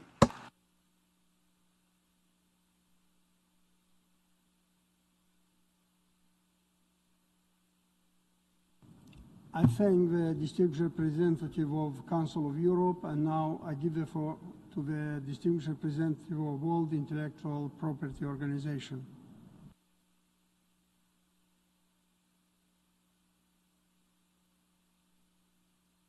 Mr. President, distinguished delegates, throughout today we have heard world leaders speak about the magnitude and gravity of the challenges ahead of us. While they are truly sobering, we must not lose hope. Instead, let us remember that it's often in times of crisis that we are at our most innovative, and that we must now harness the power of human invention, innovation, and creativity to build a more resilient, prosperous, and sustainable future.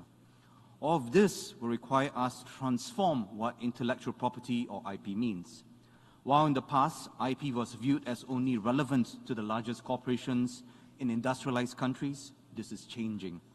70% of global IP filings now come from Asia, Africa, and Latin America, a huge change from 50% just 20 years ago.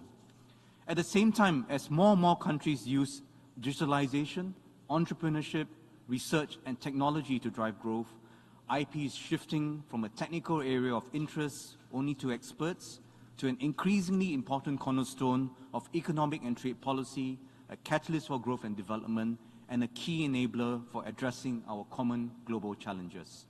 In response, WIPO is transforming the global IP ecosystem. Allow me to highlight 3 areas of work. First, we are evolving the global IP regime so that it is more inclusive and vibrant, as well as bringing the global community together to address cutting-edge issues like AI and IP, and the use of IP as a collateral. In May, we made history when all 193 member states agreed by consensus on a new treaty on IP, genetic resources, and associated traditional knowledge.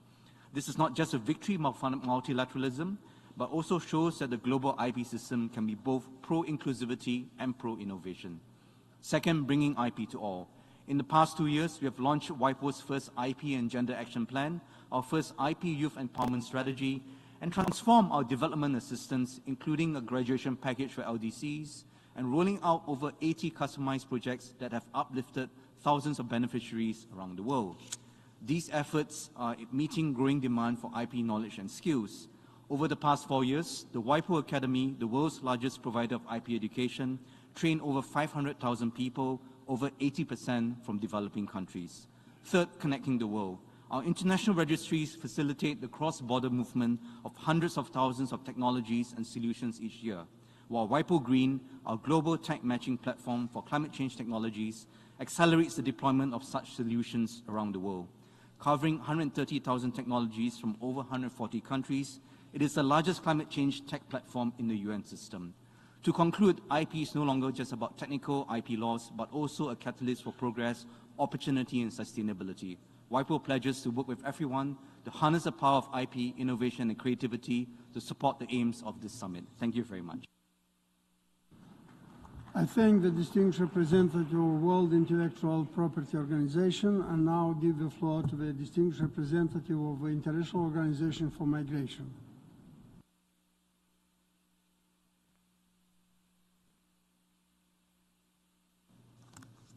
Excellencies, distinguished representatives, on behalf of IOM, I commend and thank the United Nations Secretary General for convening us all today, and the co-facilitators of the Pact of the Future, the Declaration on Future Generations, and the co-facilitators of the Pact for the Future, the Declaration of Future Generations, and the Global Digital Compact, and everyone involved in the process for leading negotiations on this landmark document. This summit really embodies the power and potential of multilateralism. IOM, as the coordinator of the UN Network on Migration, supports an agenda for change to rebuild trust and strengthen international cooperation in tackling the challenges of today and tomorrow. Generation after generation of people have moved in search of a better life, and we know many more will move in the future. With this in mind, we cannot take for granted the promise of migration as a solution as we face major global transformations and crises. We at IOM believe that investing in safe, regular, and orderly pathways for migration can help reduce irregular migration, accelerate inclusive growth, strengthen decent work, bridge demographic shifts and labor gaps, and foster sustainable development. The 2030 Agenda, the Global Compact for Migration, the Secretary General's Action Agenda on Internal Displacement are all clear and existing frameworks that can and do guide our work. All of us here today have a collective responsibility to protect and respect the human rights of all migrants. We must live up to that responsibility. We at IOM are delighted to contribute to this milestone. I reiterate our unshakable commitment to support and work with people on the move and all our partners towards safeguarding our shared future. I thank you. I thank the distinguished representative of International Organization for Migration, and now I give the floor to the distinguished representative of the Parliamentarian Assembly of the Mediterranean.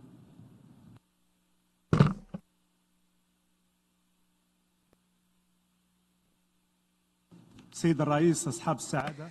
Mr. President, Your Excellencies, since its inception in 2005, the Parliamentary Assembly of the Mediterranean and its members from the Euro-Mediterranean and Gulf regions have been deeply committed to ensuring the implementation of the UN Charter and its deliberations through innovative mechanisms to ensure effective and coordinated follow-up.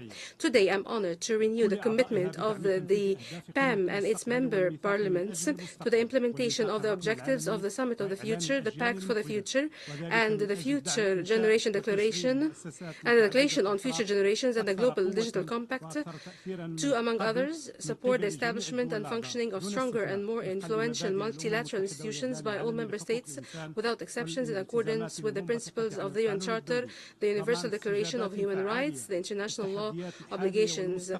Second, ensure effective responses to current and future challenges such as food security, climate change, in collaboration with key stakeholders.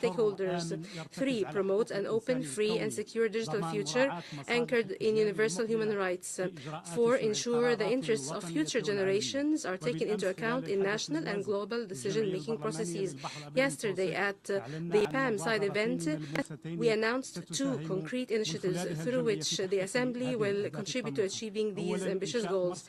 First, the creation of a permanent parliamentary observatory of the Global South for the Sustainable Development Goals based and managed by Morocco. Second, the creation of a permanent global parliamentary observatory on the misuse of AI and emerging technologies, served by the PAM Center for Global Studies, and that will be a platform for monitoring, analyzing, and promoting effective legislation, principles, and criteria, so that these tools are not used by terrorists and criminal groups for their own malicious purposes, but for the benefit of all humanity. Mr. President, speaking of the future requires us all to work to overcome current obstacles, and in the Mediterranean there is a continuing war, regardless of its reasons. Its results will bring more extremism, violence, and hate. It is the war against Gaza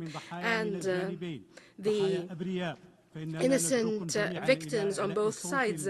We call upon you to give primacy to the sound of reason and to end this conflict and to return to negotiations to implement the resolutions of the international community and to attain the two-state solution, an independent state of Palestine and a safe state of Israel. I thank you. I thank the distinguished representative of Parliamentarian Assembly of the Mediterranean, and now I give the floor to the distinguished representative of Economic and Social Commission for Asia and the Pacific.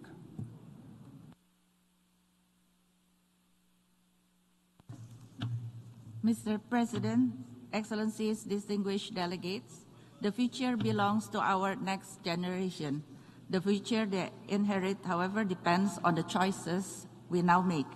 With 2/3 of the world's population living in Asia and the Pacific, the decisions taken in the region will largely determine our collective future.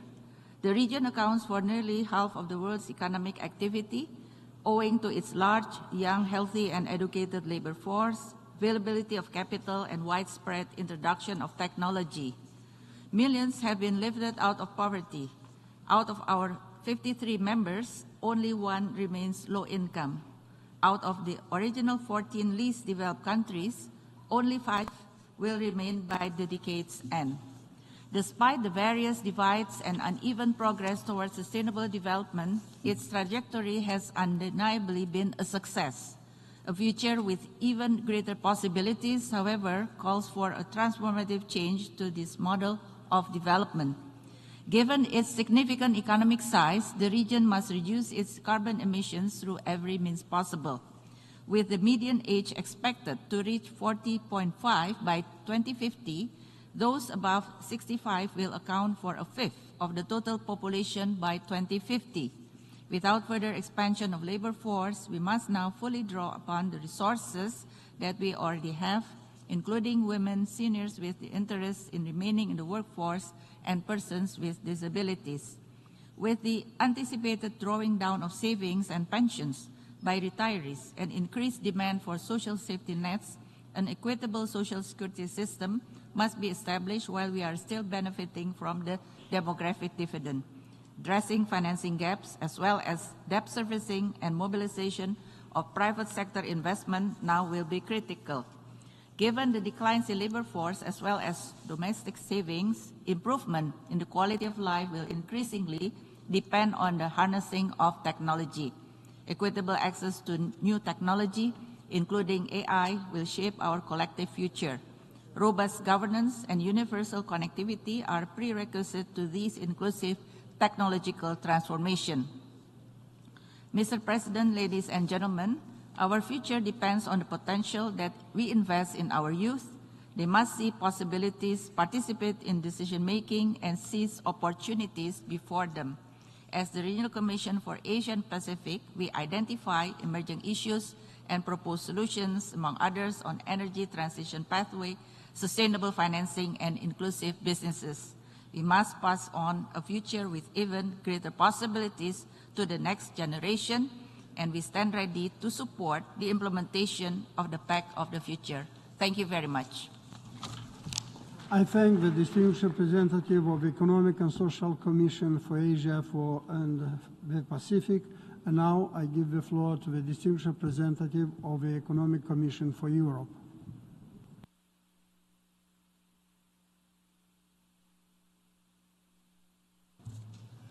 Mr. President, Excellencies, ladies and gentlemen, we are building the future today, step by step, and this is why a strong emphasis on action is essential.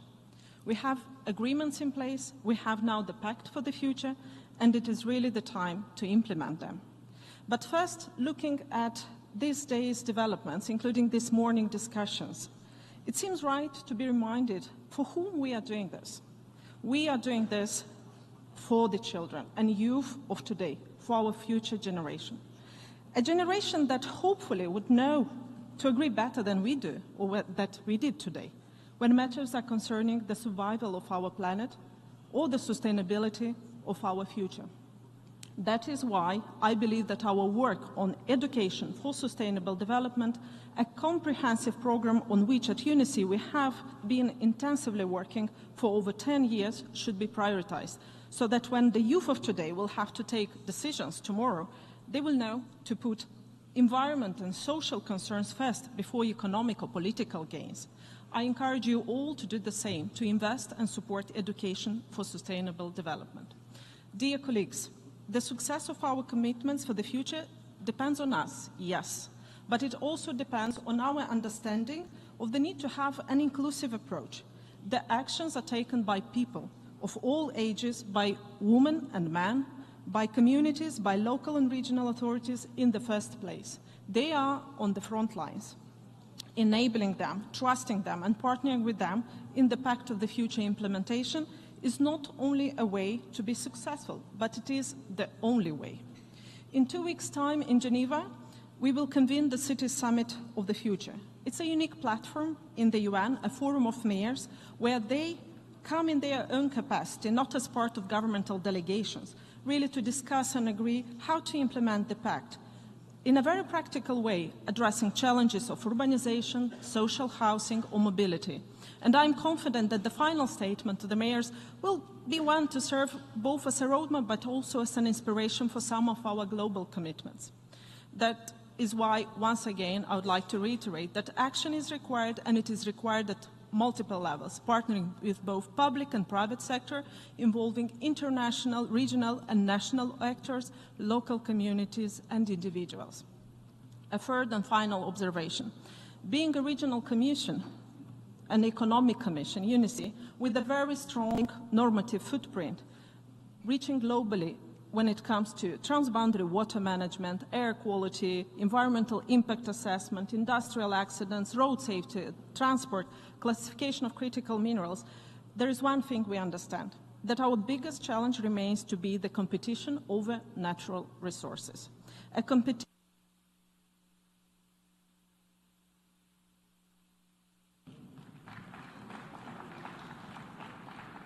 Agradezco a la representante de la I thank the representative of the Economic Commission, Social Commission for Europe, and I now give the floor to the Global Fund for Fight against AIDS, Tuberculosis, and Malaria.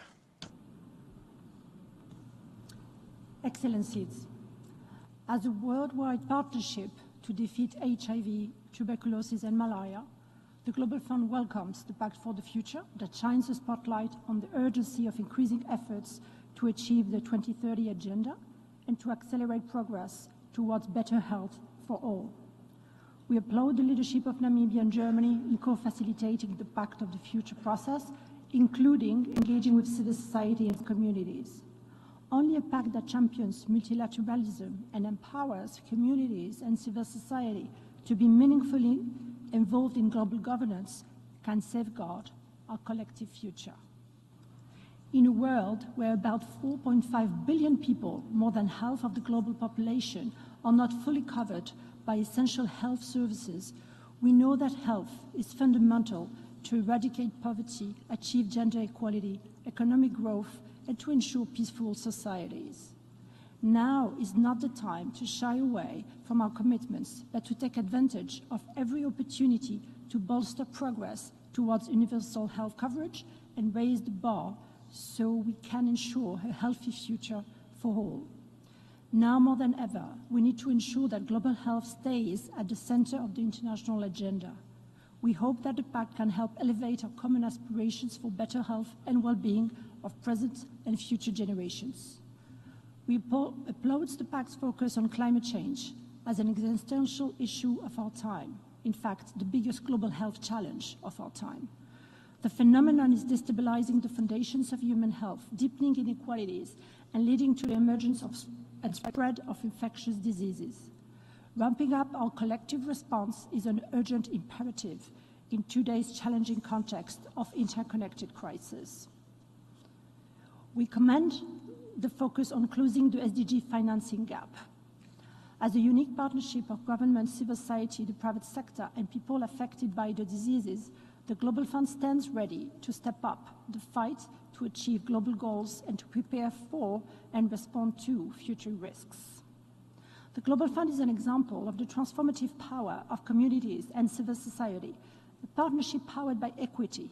And as we come together to applaud the Pact for the Future today, we call on the international community to ensure that this leadership is recognized and upheld.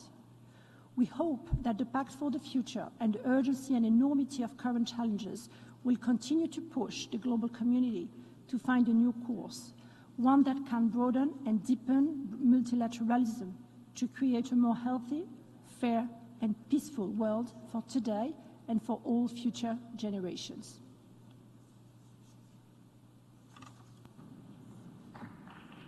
I thank the representative of the Global Fund to fight AIDS, tuberculosis, and malaria. And I now give the floor to the Latin American and Caribbean Development Bank.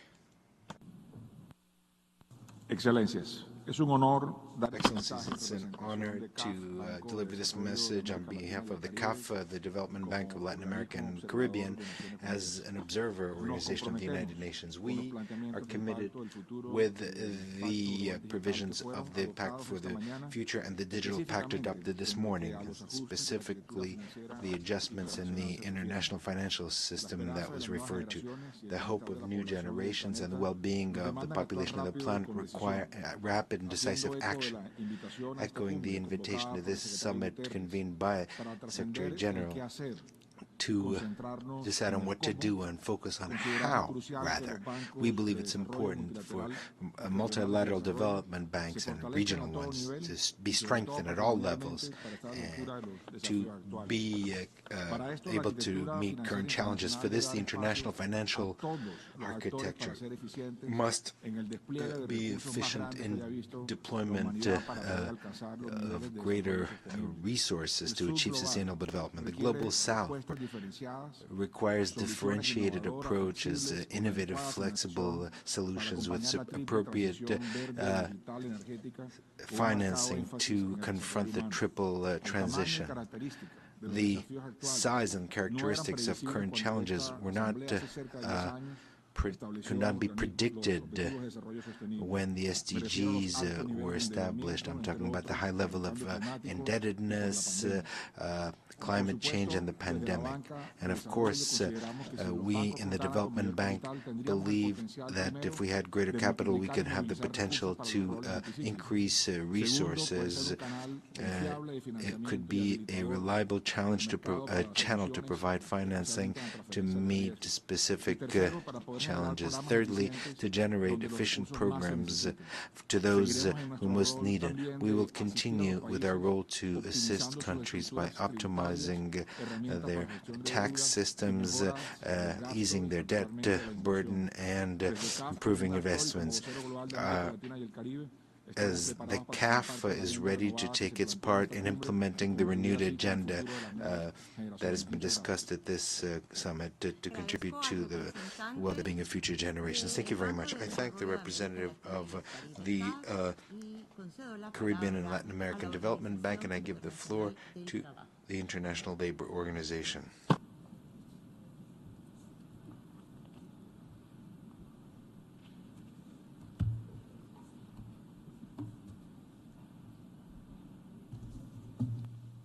Mr. President, ladies and gentlemen, the ILO welcomes the summit, which is a unique opportunity to forge pathways towards a peaceful, prosperous, and sustainable future for both current and future generations.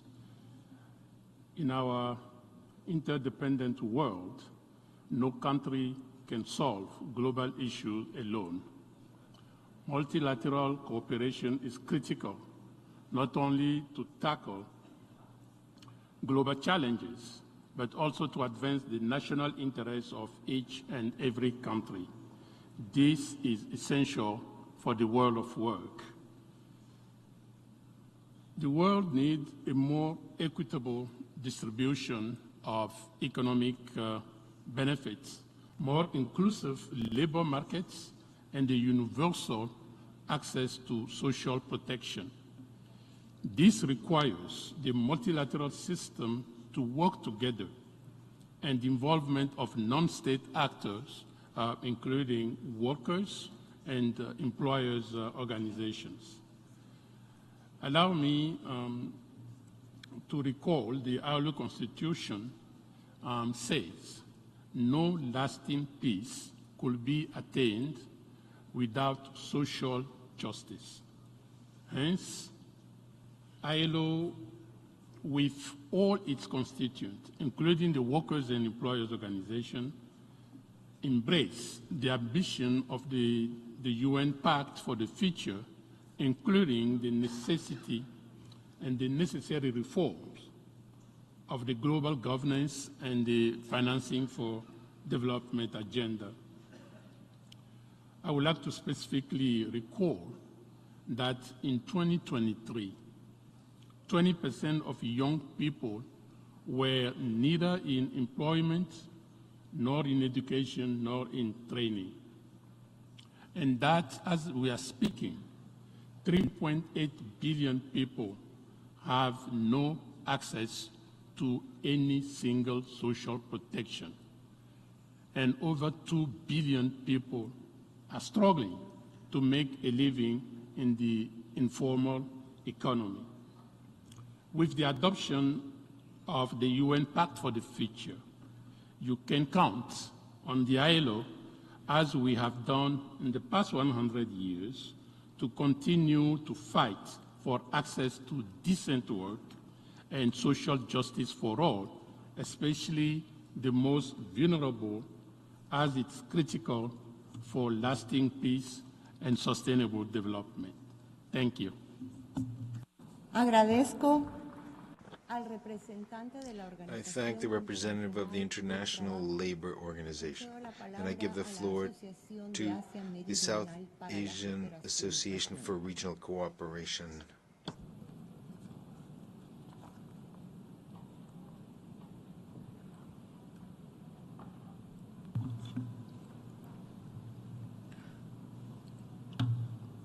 Mr. Chair, Excellencies, distinguished delegates, it is indeed a great honor and privilege for me to have the opportunity to be part of this important gathering and address this plenary session of the Summit of the Future, representing the South Asian Association for Regional Cooperation, SAARC, comprising of Afghanistan, Bangladesh, Bhutan, India, Maldives, Nepal, Pakistan, and Sri Lanka.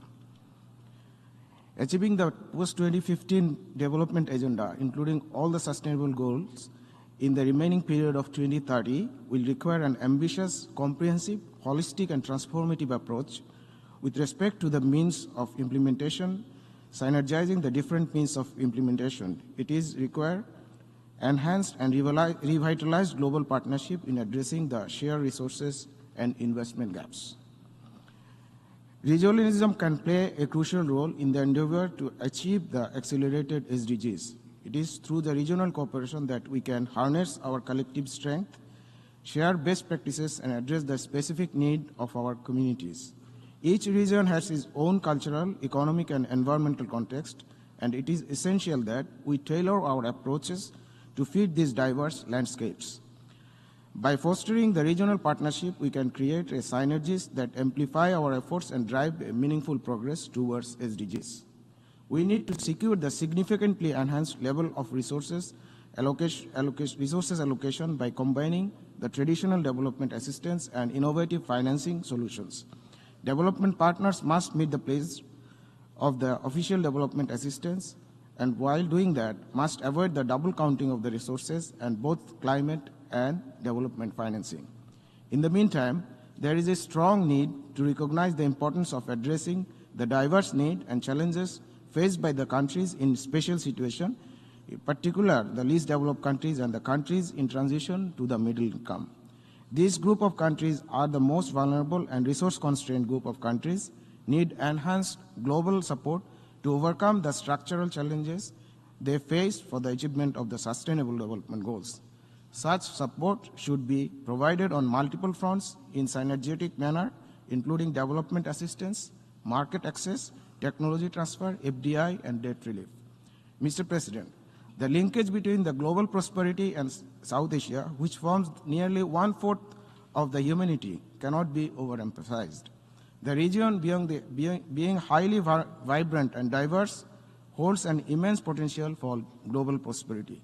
With almost half of the population of 1.8 billion below the age of 24, South Asia will have the largest youth labor forces in the world until 2040. This offers the region the potential to drive the vibrant and productive economies. South Asia is on the verge of Agradezco por su intervención a la Asociación de I thank the South Asian Association for Regional Cooperation, and I give the floor to the Conference on Interaction and Confidence Building Measures in Asia.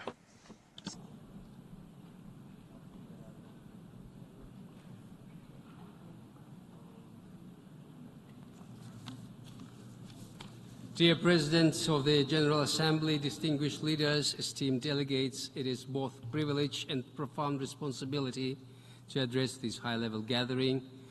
Summit represents a moment of introspection for the global community, and I'm very excited to speak to you as the Secretary General of the Conference on Interaction and Confidence Building Measures in Asia, SICA in short. The idea to convene SICA was proposed by Kazakhstan from this very rostrum on October 5th, 1992. Having been founded on the core principles of multilateralism, dialogue, and trust, SICA unites 28 member states covering 90% of Asia, as well as 10 observer states and 11 observer and partner organizations. Through the implementation of SICA catalog of confidence-building measures, we are fostering dialogue among nations with diverse backgrounds, creating an environment where disagreements can be managed through trust, mutual respect, and most importantly, on equal footing. Interaction in these dimensions contributes to the Sustainable Development Goals.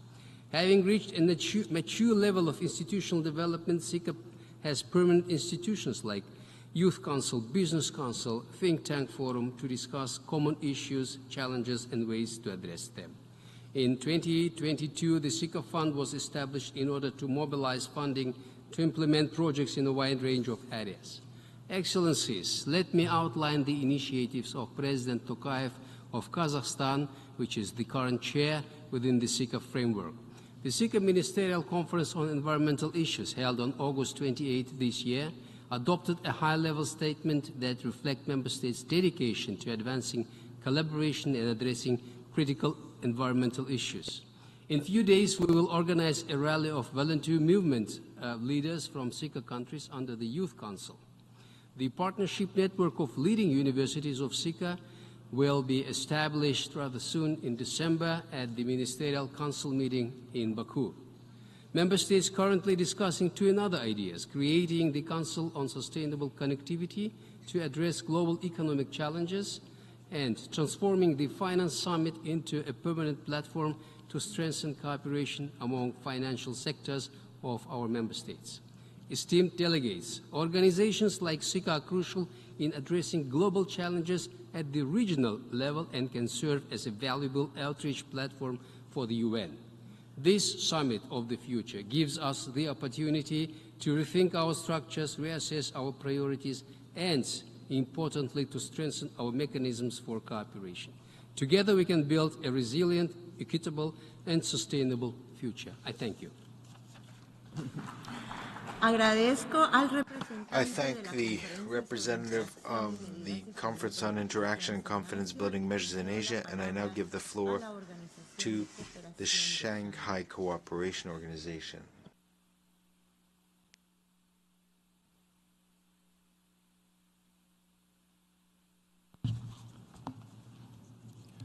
Уважаемая госпожа председатель, Madam President, ladies and gentlemen, allow me first of all on behalf of the Secretariat of the Shanghai Cooperation Organization to express our gratitude for the invitation and the opportunity to speak at the summit for the future. The Shanghai Cooperation Organization was created over 20 years ago. Today it has 26 member states with different status. We call them the SCO family, and over half the population of the world is represented in the organization, a quarter of the surface area and a quarter of the economy. And the organization has huge potential, economic, scientific potential, as well as a huge reserve of natural resources. Working based on Chapter 8 of the UN Charter, the organization is committed to the principle of openness and the Shanghai spirit, which means mutual trust, equality, consultations, respect for cultural diversity, and striving for development. Our organization excludes a confrontational or block-based approach in dealing with regional and international issues. Ladies and gentlemen, today we're witnessing tectonic changes in global policies and international relations. We believe that the best response to today's challenges is to unify efforts to shape a more representative, more democratic, equitable, and multipolar world order based on the principles of international law with the central coordinating role of the United Nations. We call on countries, regional organizations, organizations and structures to set aside a policy of confrontation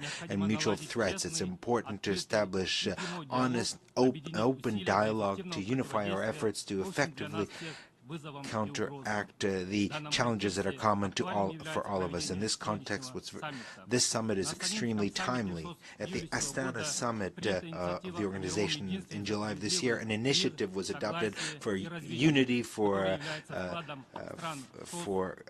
development, which is the contribution of our organization to the summit for the future. We hope that the international community will join us. Member states of the Shanghai Cooperation Organization play a leading role in the area of sustainable development. 2025 has been declared the year of sustainable development by the Shanghai Cooperation Organization. I'd like to also note that achieving a peaceful life for the future generations is the primary task for all of us. We have to approach the 80th anniversary of the creation of the UN with real tangible achievements based on the UN Charter. The Shanghai Cooperation Organization is ready to do its part. Thank you. I thank the representative of the Shanghai Cooperation Organization for your intervention, and I give the floor to the Economic Commission for Africa.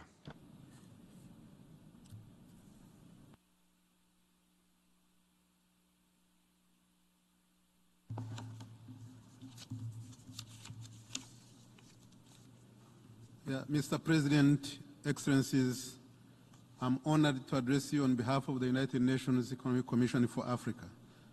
We are meeting when the foundation of humanity is being tested and Africa is bearing the brunt.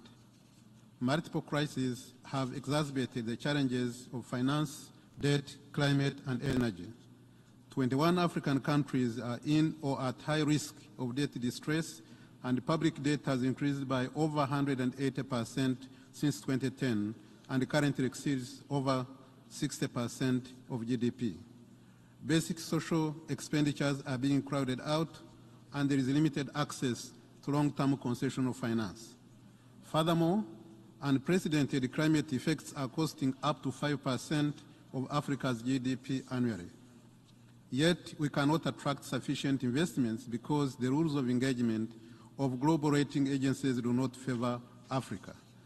We also see imbalances in borrowing costs. For example, Africa's borrowing cost is 4 times higher than the United States and even more than 4 times higher than Germany. Excellencies, distinguished delegates, justice for Africa cannot be served by an outdated global financial architecture system. Promises are either not fulfilled or half fulfilled, leaving governments frustrated, young people unemployed, and children without a future of hope and prosperity. Excellencies, if we remain theoretical on the reform of the multilateral system, it will be a disservice to the generations that come after us. Undoubtedly, then, multilateral governance structures must change. Specifically, we need increased representation for African countries, for developing countries, improved transparency, a reflection of the role of emerging and frontier markets and regional multilateral development banks. Furthermore, the finalization and implementation of the International Tax Cooperation Framework must be pursued vigorously. Excellencies, distinguished delegates, Africa can be the global power force if we address the critical gaps for a fair and promising future.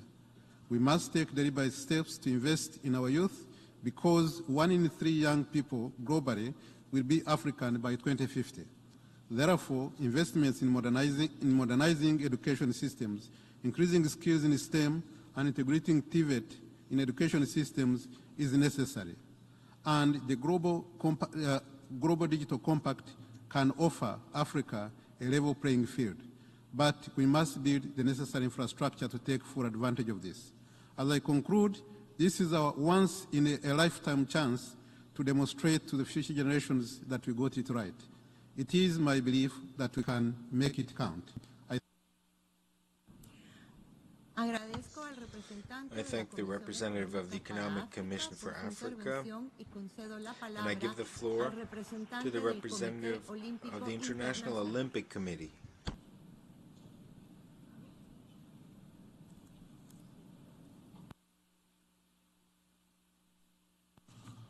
Mr. President, Your Excellencies, please accept, first of all, my heartfelt congratulations on the adoption of the Pact for the Future.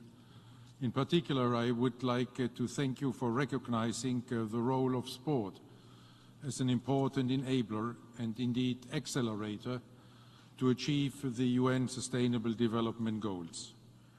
The recent Olympic Games Paris 2024 illustrate in an excellent way how the International Olympic Committee is contributing to the SDGs through sport. The IOC considers peace as the most fundamental of the SDGs. This is why we are very happy and proud that despite all the geopolitical tensions, we were able to bring together the athletes from the territories of all 206 national Olympic committees and the IOC Refugee Olympic team. Before the Olympic Games, these athletes joined for a powerful call for peace. During the Olympic Games, they competed fiercely against each other. At the same time, they lived peacefully together under one roof in the Olympic Village. They shared their meals, their experiences and their emotions.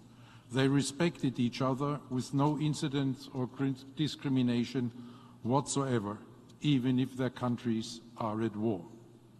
With all this, the athletes created a culture of peace, showing us how our world would be if we all were to live in the Olympic spirit of peaceful coexistence.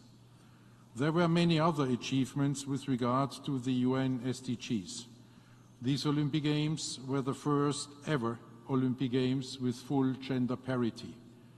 The IOC Refugee Olympic team participated with a record number of 37 athletes and won its first ever Olympic medal. Paris 2024 reduced its carbon emissions by 50% compared to previous Olympic Games. These are just a few examples how we at the IOC are promoting the role of sport as an important enabler and accelerator of the SDGs.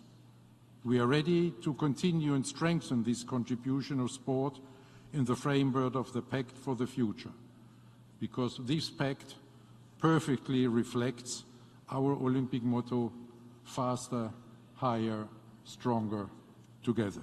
Thank you very much.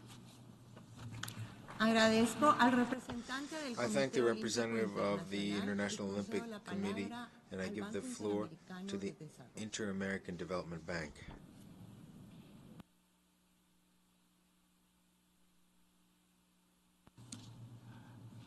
Excellencies, distinguished members, Gabriel Garcia Marquez once said in Spanish, "No es verdad que la gente deja de perseguir sus sueños porque envejecen. Envejecen porque dejan de perseguir sus sueños. Not true that we stop pursuing our dreams as we get old. We get old because we stop pursuing them." As we gather for the summit of the future, our world faces a pivotal moment that demands this youthful energy and relentless pursuit of dreams. Climate change, poverty, and hunger affect billions of people today and the future of our youth tomorrow.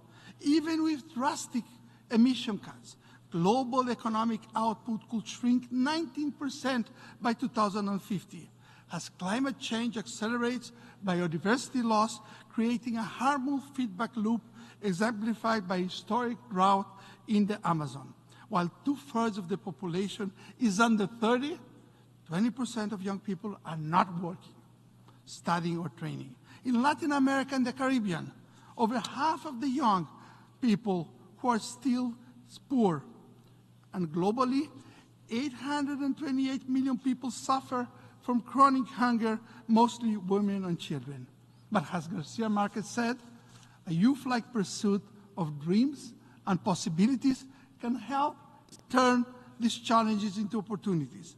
It is not about problems, challenges, difficulties. It's about opportunities to create jobs, foster innovation, build a foundation for growth, prosperity that satisfies the most basic of human needs. And we need to leap, step forwards, paraphrasing Gabriela Mistral, the Chilean poet and Nobel laureate. Where there is work to be done or a challenge to be faced, it is up to us to step forward, take responsibility, and act where others may hesitate. Today, multilateral development banks are stepping up, coordinating and taking action, leading. We are leveraging our strengths to tackle the world's biggest challenges. We are collaborating like never to deliver concrete results. We agreed on 16 concrete deliverables in our published viewpoint note. We are working as a system, not any system, a system that puts people at the center. We are also working close with the UN. Today, we stand ready at the intersection of urgency and opportunity. With our actions now can redefine the future for generations. Agradezco al representante del Banco I thank the representative of the Inter-American Development Bank. And I now give the floor to the Economic and Social Commission for Western Asia.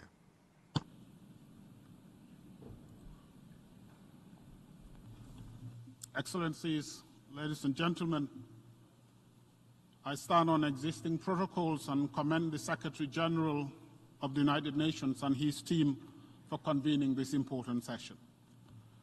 The timing of the summit is particularly significant, coming as it does at a time when our world stands at a crossroads between a path to the past where global affairs were reduced to a war of the jungle, and a road that promises a more just and peaceful world that thrives on multilateralism, collaboration, and justice.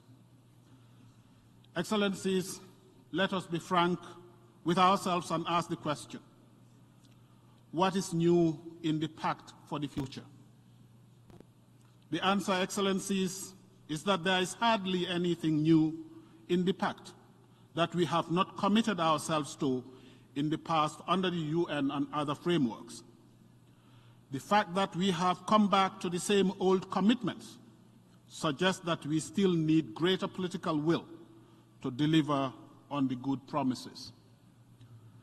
For ECOWAS, therefore, the difference between the Pact for the Future and earlier global agreements will lie in delivering on our commitments in the areas of peace and security, sustainable socio-economic development, climate change and climate justice, as well as youth empowerment. It will also mean concrete action to promote and support our regional unity, not our disunity, our integration, not our disintegration, and a commitment not to turn Africa, especially West Africa, into a zone of proxy conflicts.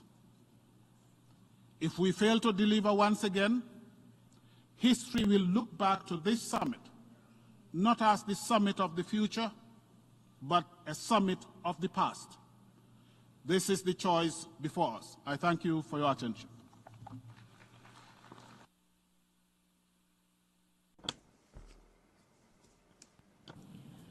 Quiero agradecer I want to thank the representative for the Economic and Social Commission for Western Asia, and I'd like to give the floor I want to give the floor. I'm sorry, I misrepresented the previous speaker. Excellencies, distinguished delegates, today we stand at a defining moment in human history, a moment when our choices will shape the future of our world for generations to come. The crises we face are complex and interconnected, challenging the very fabric of our societies and threatening our collective future. But this is also a moment to move beyond managing crisis to shaping a future grounded in resilience, sustainability, and shared prosperity. The Summit of the Future and the adoption of the Pact for the Future is our commitment to turn aspirations into action and transform challenges into catalysts for profound positive change. For the Arab region, this pact is a crucial opportunity to redefine our trajectory. It allows us to harness the transformative power of artificial intelligence, digital innovation, and predictive analytics to tackle economic volatility, social inequalities, and the escalating threats of climate change. Our region has shown time and again that we can overcome adversity through unity and decisive action. We at ESCWA are leading this transformation with a vision rooted in the core principles of this pact: resilience, inclusivity, and sustainability. We are integrating intelligent technologies and foresight methodologies into policy-making processes, transforming how governments forecast trends, assess risk, and make proactive decisions. Through advanced policy simulation tools and data-driven insights, we are equipping our member states to design policies that are not only resilient and inclusive, but also aligned with the long-term aspirations of their people.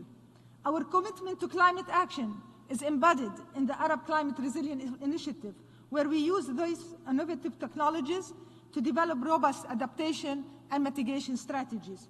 Looking ahead, our focus will be on fostering regional cooperation and ensuring that the benefits of digital transformation and AR are accessible to all.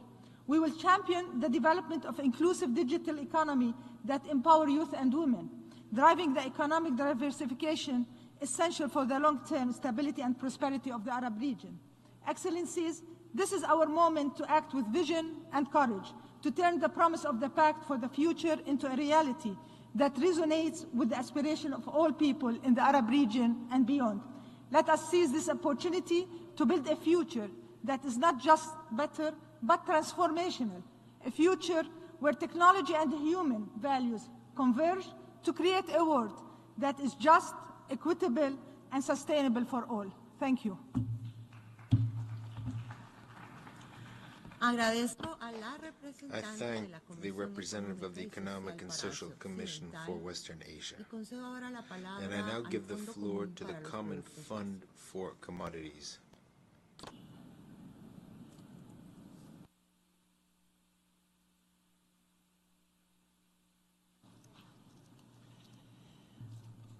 Honorable President, distinguished delegates, Excellencies, ladies and gentlemen, it is with great pride that I address you today on behalf of the Common Fund for Commodities at this crucial summit of the future.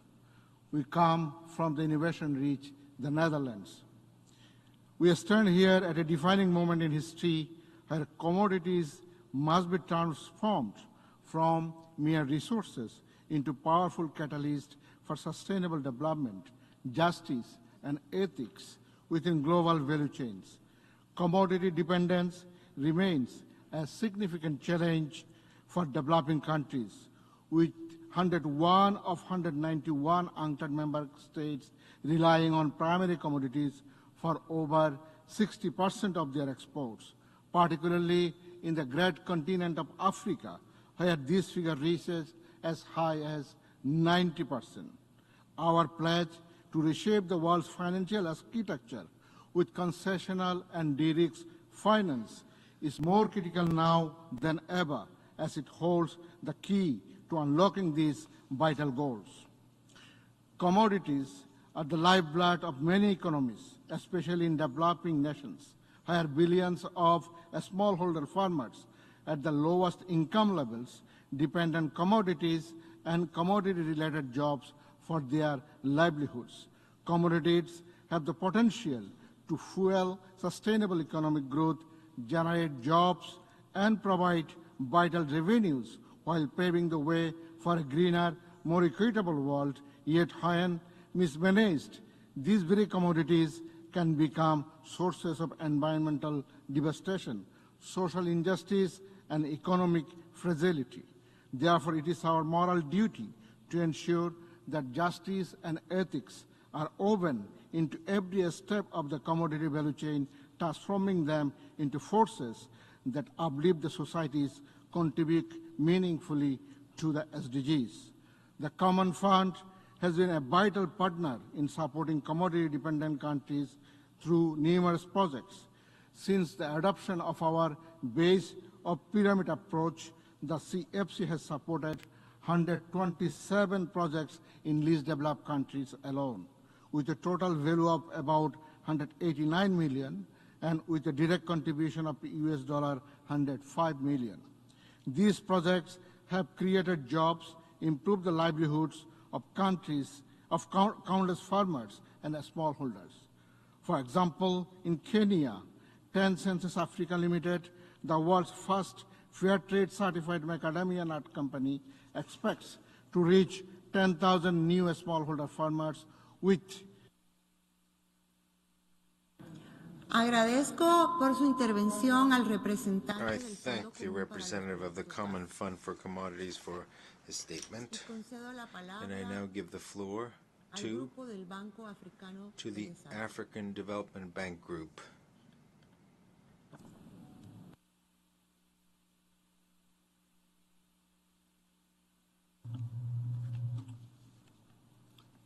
Your Excellencies, the future we are in today was the past.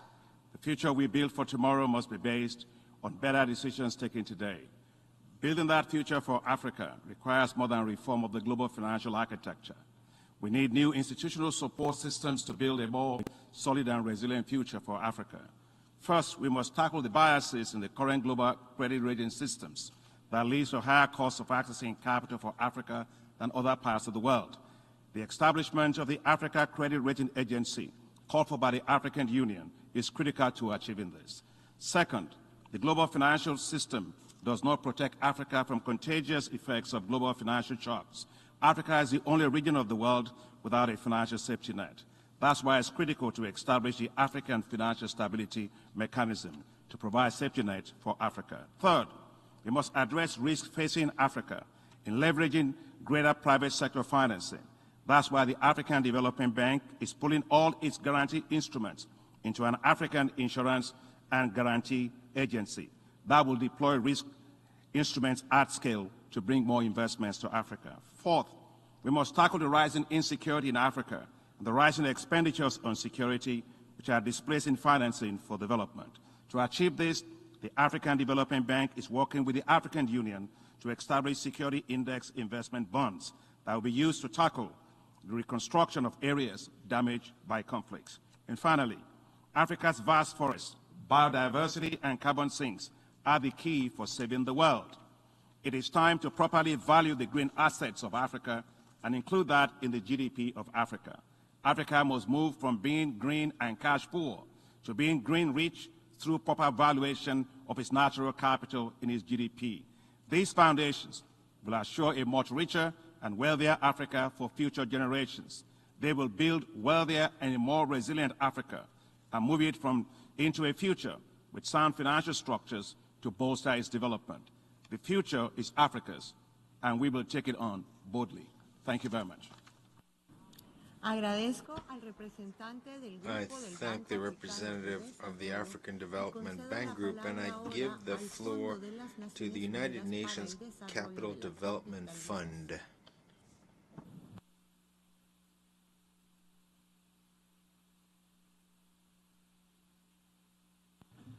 We're gathered here today united by a common vision, a world where sustainable development is not a privilege, but a reality for all.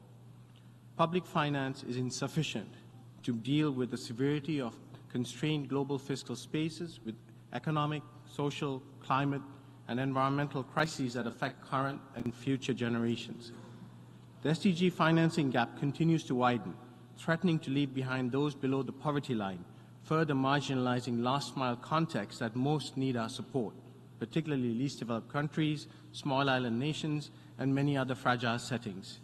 Addressing today's challenges, those that will jeopardize opportunities for future generations, requires more than public financing. The Pact of the Future recognizes the urgency to catalyze increased private sector investment. This is at the core of the United Nations Capital Development Fund's original GA mandate of 1966 to assist developing countries in the development of their economies by supplementing existing sources of capital assistance, adopted right here in this august chamber. In fact, this call by member states for UNCDF to help those furthest behind is even more relevant today. UNCDF is the only UN fund capable of deploying inclusive blended finance solutions at the pace and scale needed to crowd in private streams of finance at the last mile.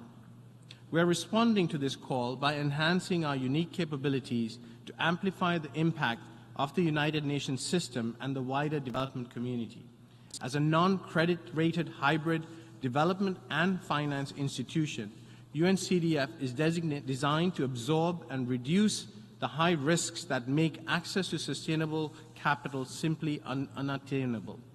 Our grants, guarantees, and fit-for-purpose financial instruments enable UNCDF to on-ramp and catalyze investments that otherwise would be unbankable. UNCDF's impact is felt in fragile developing countries around the world today, but it needs to be scaled up.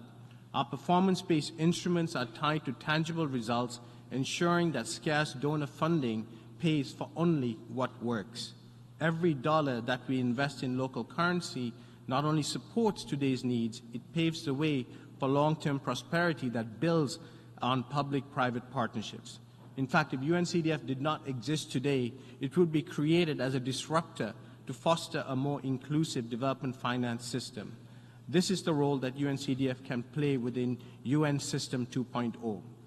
We are a UN fund. It's a platform for partners to crowd in public and private financing, and together we can build a future so that no one is left behind. Thank you.